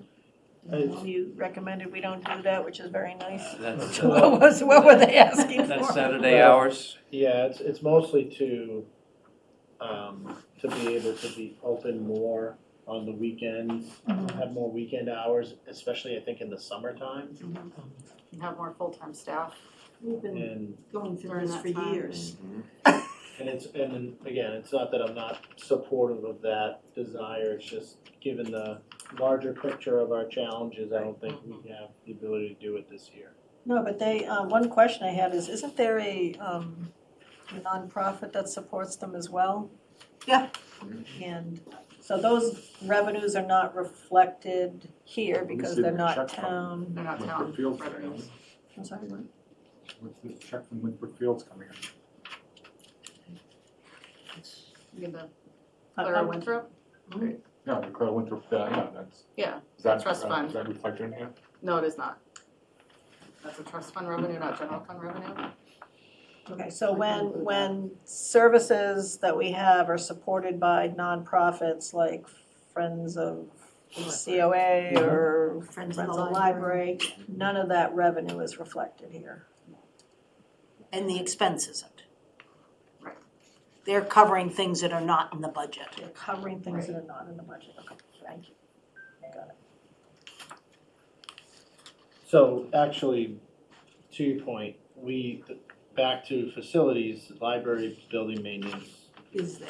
is there because to maintain accreditation, they have to expend about 19% of their total expenditures in a given year on materials. So any increase in salary or other non-material expenses would have that ripple effect. Drives that up. It drives that up. However, it is actually the formula is actually based on what's expended, not what's appropriated. And they do have alternative funding sources from the state that they spend on materials to supplement that requirement. So I don't think the town has funded the materials at 19% historically, although they've expended 19% of their total expenditure on materials and maintain that accreditation.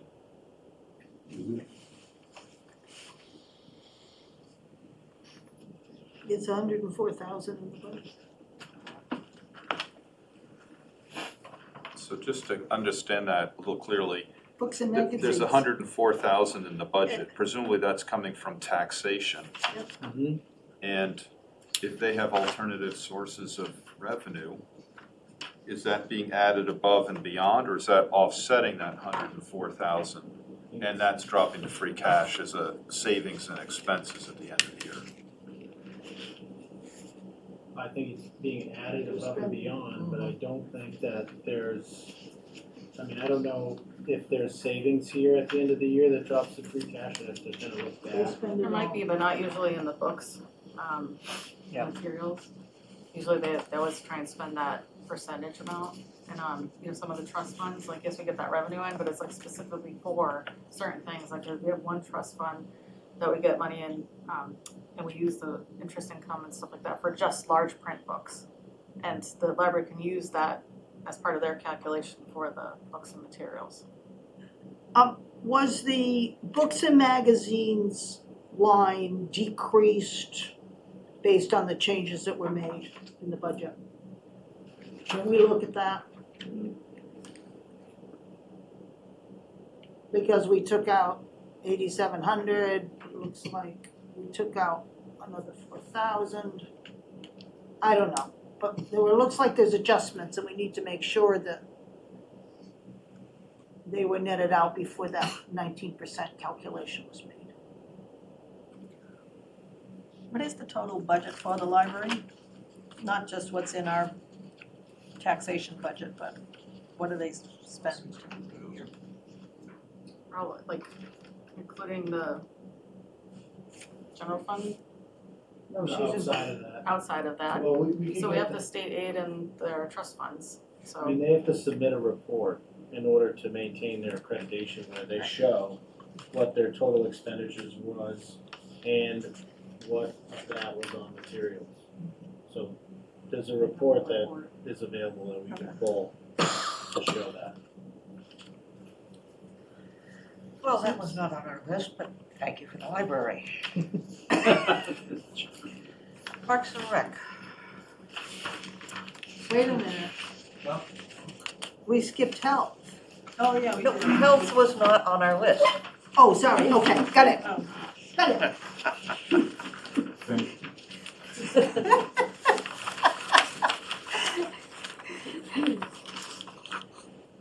Page 64.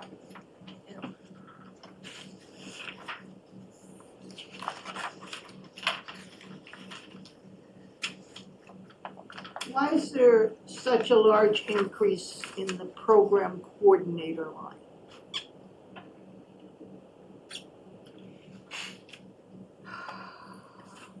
Is this an organizational thing? Program coordinator has more responsibilities I now believe than. so. Oh. It's not Cheryl. additional hours, it's increasing responsibility. Yes, yes. Since Cheryl is doing other Yeah, things so, as well. right, so Cheryl was elevated, well, took on the additional role of team leader.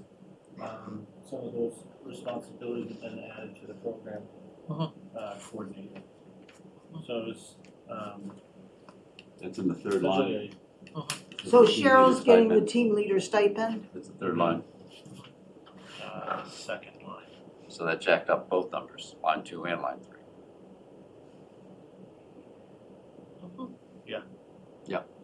Yep, I see.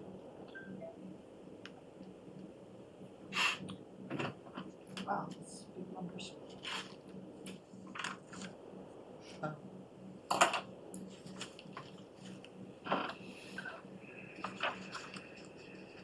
Okay, I think we understand first 64, 65, Singing Beach and lifeguards.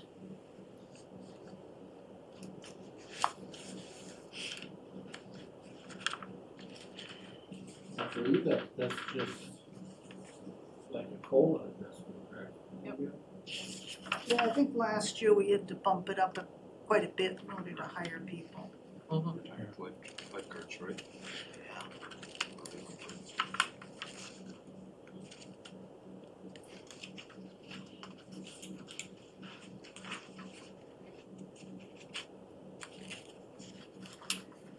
Anything, Parks Pearl Chapel. Have we looked at how to get more rental out of Pearl Chapel? I think it's tough, isn't it? There was a code issue with the second means of egress, I recall. It's a parking issue too. Heating, Oh, they park at the schools. It's a good thing to negotiate. I think it was 3 days a year. Right. Oh, I had a question on the Parks and Rec revenue, We haven't done other yet. oh, I'm sorry. Slow down. Sorry, Okay. We have a big increase in Fourth of July because it's a big Fourth of July. But the police and fire are covered in here for that. Is fire as well, or is it just police? It says police, Oh, It's just sorry. police, I believe you can cover fire in that as well. but they didn't increase the budget to cover the police. We increased it 13,000. Right, but it says police estimate 24,300. So the Right, so- difference is coming from donations. No, the difference is like last year, we bumped it up to 21,072. And so that's what their estimate was for last year, the non-fireworks year. And so this year is a fireworks year, so I added 10 plus the 24,300 to get to 34,300. Wow. Well, we're gonna have a fundraiser. So is the idea it'll sink back down to a more normal rate next time, or? Next year it'll go down. Like earlier fireworks schedule. And Parks and Rec has overtime related to Fourth of July? It says add staff OT costs. That says That's 20, the- Oh, that's a total 60 is more if you add, okay, got it, It's on the line. yeah, got it. I like the fireworks, I don't care for the parade. Okay, this is a great way to run a town.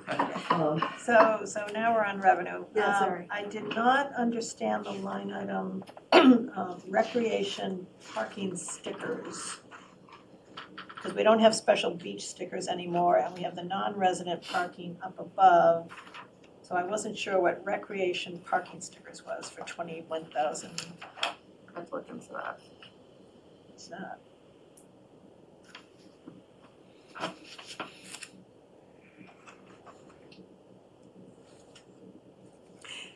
It'd be nice to have that all looked at, because the other thing that surprises me is if your car is not registered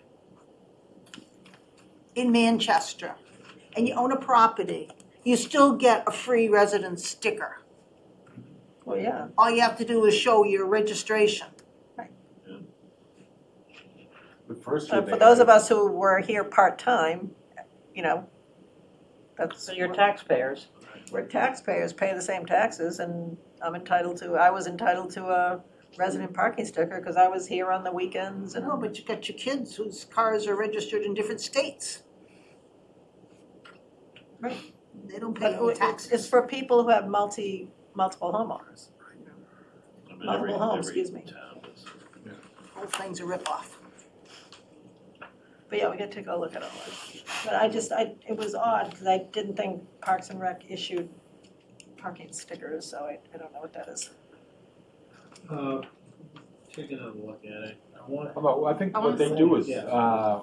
they have the passes, though, the beach passes come to the Parks and Rec. But that's beach pass is a separate line item, I The see that next right line there. item, the 217. 117,000.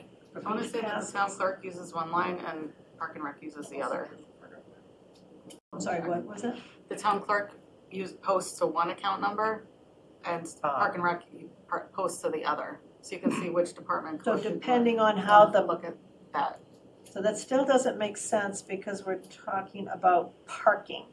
Right, And town clerk Well- shouldn't be issuing non-resident parking. no, No, it's but they what, might be posting so the pass, the walk-on passes. Just mark that as something we should look at. Look at it. these are stickers. yeah, that It doesn't says make any stickers, sense. we don't know. Yeah, it may not be stickers. Okay, We mentioned debt service is, realize there's a substantial increase, but that's not something we can really change. Is there? No, I think we asked her to give us which projects are included in this increase, so people know. Yeah. When we approved the project, because it would have been in a prior.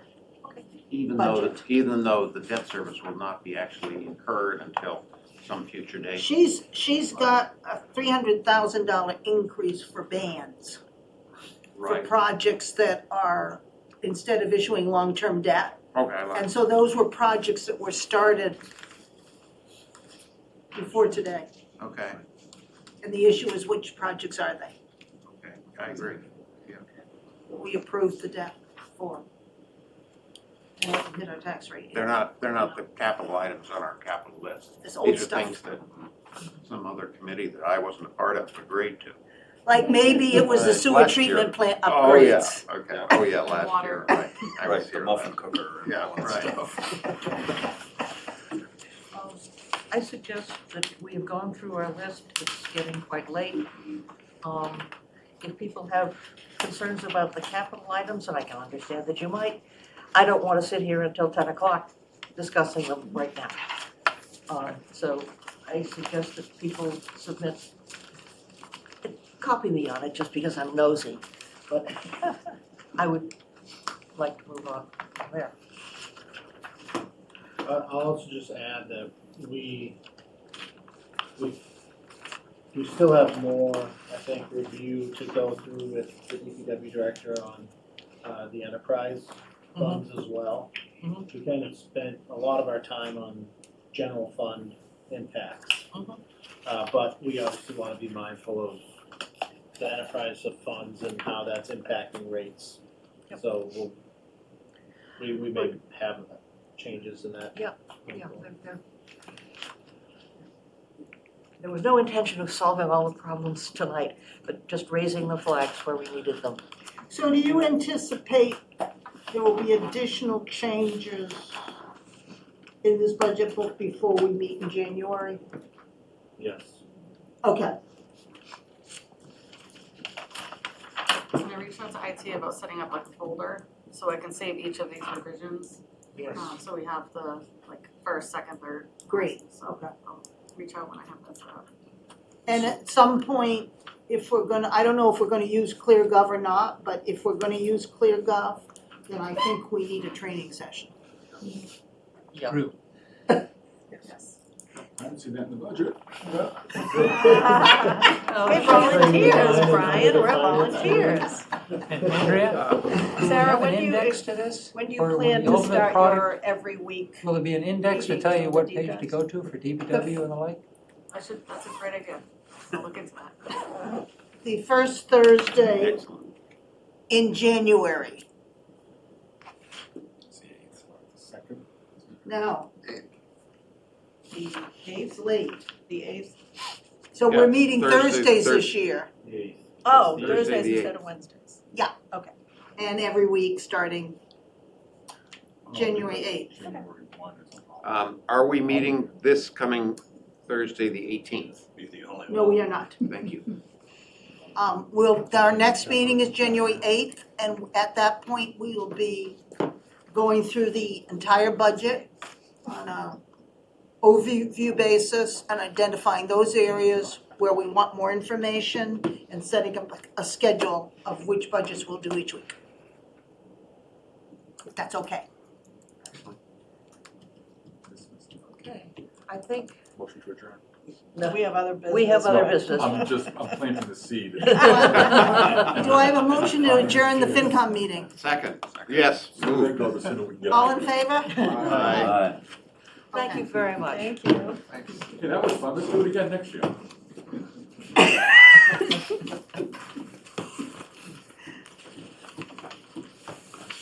I'll make sure you're invited to our meetings, Brian. Well, I gotta tell you, this beats any sleep coming Thanks I've a ever lot.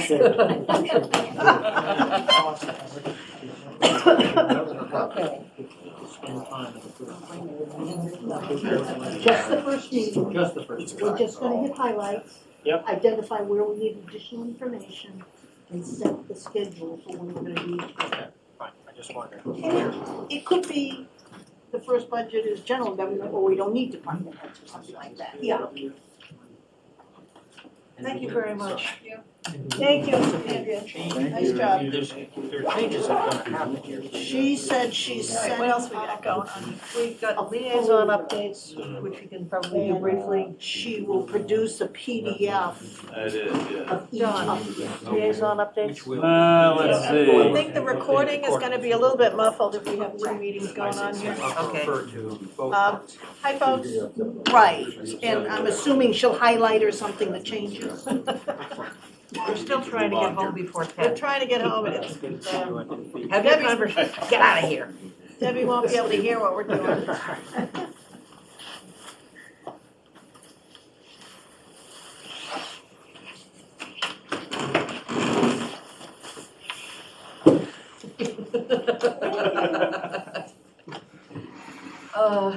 John, Yeah, so liaison updates, DPW, this is kind of a quiet time for them. They're working through bids that are coming in for the culvert right now. And PFAS design for the Lincoln Street well, the design of that, they're pretty active with that. That'll probably be finalized in January. But other than that, just steady state. Library, we spoke about that. The library had its meeting last Friday. They were concerned about these extra Saturday hours, which are not in the budget for this year. That was a major topic of discussion there. And also a little bit about the maintenance costs that we also spoke about 15 minutes or so ago. The Historic District Commission also met last week. There is a two-family house that's going to be built on Ashland Street, right next to the Greek Revival. There are two Greek Revival houses on either side, very stately houses. And on the right, after that, and just before Crocker's Boatyard is an empty lot. And it's there's been an application for a two-family house. Ed Flemia. And it's the first building he's built. Everything else has been a restoration. So that's obviously a major structure is going for public hearing for next month, but it's something in the works. And Council on Aging the Friends met Mary Minor today, and we sang Christmas carols. It's very nice. Remember them too, huh? All the words. All the words. Oh, is that right? Yeah. So anyway, she met probably, I don't know, there were probably about 30 folks there, and she met them all one way or another, not tested on the names, but the discussion went very well. So she gave them a kind of a flavor of how things are going to go when she starts next month. That's it. Planning board had their public forum. I think they did a very good job presenting the different zoning possible changes. There was some public input. Three of us were there, but yeah, I think it went well. It would have been nice to see some more. people who don't, are town hall rats. Yeah, because I think it's like everything, it's gonna come down to the end and then people are gonna have all these, Nobody told me about that. right, nobody, but, I Some mean, of us I don't watch think the it's, recording, it's, so. I would say it's definitely not for lack of effort on the planning boards, and they did a great job, so. Harbor Advisory met, I didn't get to go, but I did talk to Andy, so they're starting work on revising the harbor regulations, just kind of starting that. There was some talk about the enterprise fund again, and it seems like that's coming down to kind of maybe when to implement, something like that. That was about it there. And, Parks and Rec, let's see, basketball's up and running. Jingle Bell Walk, apparently, by some feel it was the most numbers they've had. It was crowded. It was I crowded. was I there. was on the court. It was nicely crowded. Yeah. being an employee of Parks and Rec.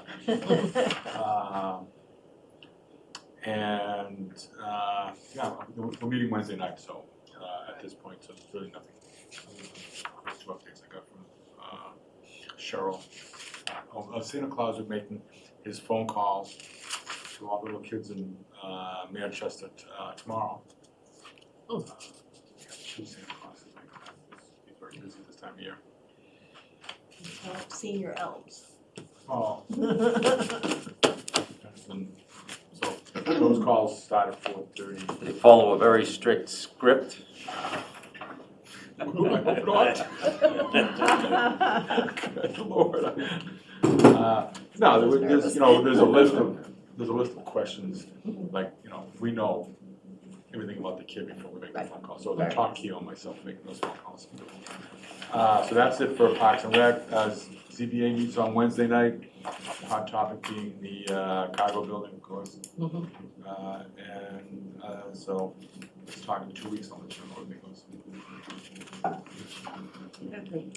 A lot of end of year meetings this week, Bike and Pet on Thursday, Downtown Improvement Wednesday, and MBTA advisory boards Tuesday, full board meets, and then on Wednesday is the passenger rail committee. So I've been listening in on some of those MBTA meetings, plan to get more involved after the first of the year and do more advocacy, especially around the climate resiliency. We need a plan so the tracks aren't underwater, as well as advocating for more frequent service and a blue line connection at Wonderland. Those were kind of my top 3 careabouts, but based on what I've heard and talked to people, but would welcome, additional feedback after the first of the year on those. And let's see, was there anything else? I think that was it.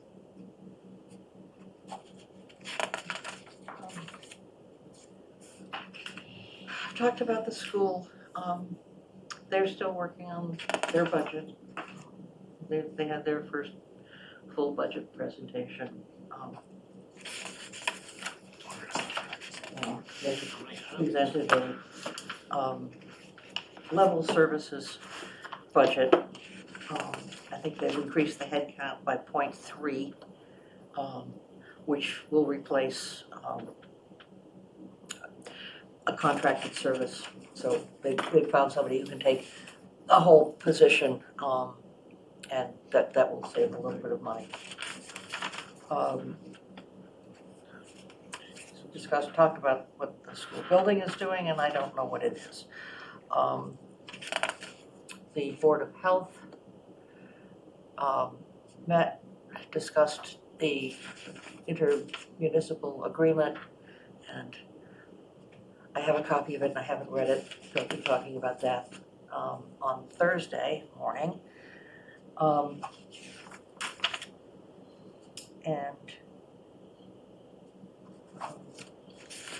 I think you've heard enough about the FinCom. I'm learning to work it from them again. So that, I think, is the liaison updates. Is there anything anyone would like to take out of the consent agenda? The question, because some of the applications were missing their liability insurance for 2026, so I kind of sent a note to Tony and Debbie because it felt odd to approve a 2026 license when there was no insurance proof. So did we get those? It was Seabreeze, Crosby's, Legion, and Essex County Club. We have Essex County Club and Crosby's. She's waiting on 3 more, but we'll likely get them tomorrow. She reached out to us. Can we approve them subject to their receiving the liability, proof of liability? I think so. Yeah, I wouldn't, They all are very much understanding that if we don't receive them before the end of the calendar year, they're jeopardizing their license. So I'm sure we'll get them tomorrow. I would feel fine approving them contingent upon receiving those okay, so then they won't receive the license that we're signing tonight? until they come in. As long as the Legion gets theirs in. Anything else? Is there a move to approve the consent agenda as amended? So moved. Second? All in favor? Aye. Aye.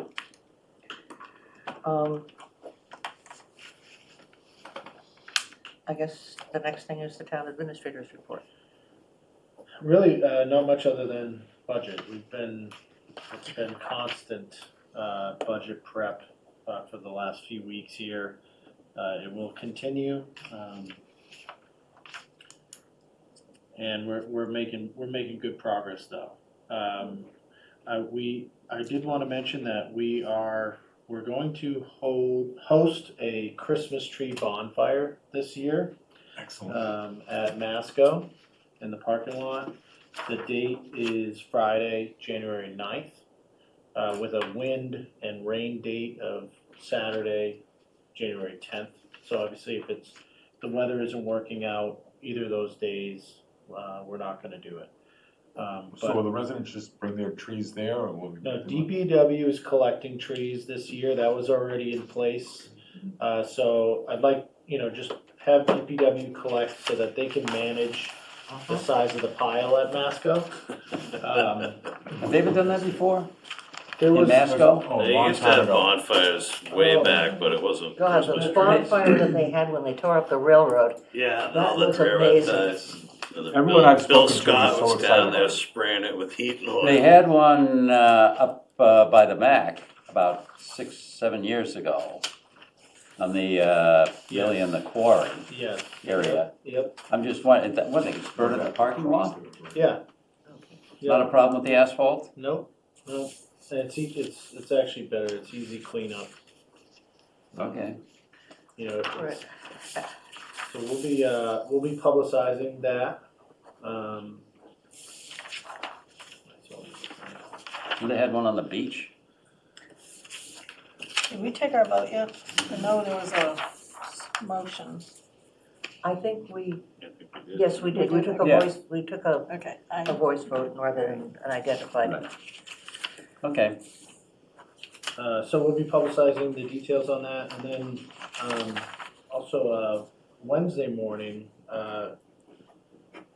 as a department head, team chemistry activity and a charitable contribution, we're going as a team to Cape Ann Kids to do a shift at you the, sorting toys we're sorting. I was there we're doing last the- Wednesday. Yeah. If you get a lot of boxes, it's a lot on your feet, so. So we're going as a team, and it's a good team chemistry opportunity, but it's also good to give back this time of year too. So we'll be doing that Wednesday morning, and then we'll be back here in the early afternoon. Thank you Mhm. very much for that.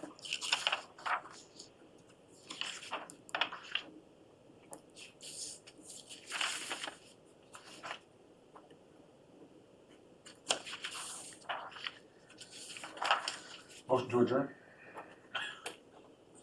Second, Because I'm all signed out, I don't have to do it. I'm a selfish bastard. that's fine. No reason to keep you, I'll stay. except for the pleasure of your Aye. company. She doesn't- And that's not that pleasurable. No, it's not. She doesn't like you. Nah, that's why I said it, yeah. Get your shit out of I think everybody else is pretty much. here. I mean, she makes some good points. She makes Yeah, some- no, I get it, but I mean, you gotta look at what you had to deal with, so. What is this? Renewal certification. Oh, I know what this is. What's that? AU Logic. What's the, I think it goes to Not much. I think it Put it goes up again with for the round. another sheet. Problem is, if you didn't get the people this time, Don't need my signature. You know, that's the That's problem. why we're getting called in the barrel now. realistically. As a general rule, Really want people that FYI. are ready to go, Yep. you're gonna have to steal them from another retirement. Mhm. Right, otherwise, this is what you're gonna keep getting. They look alike.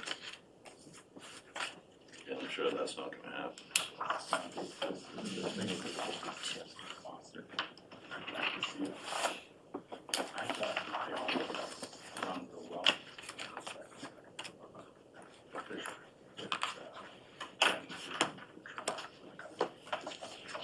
Right.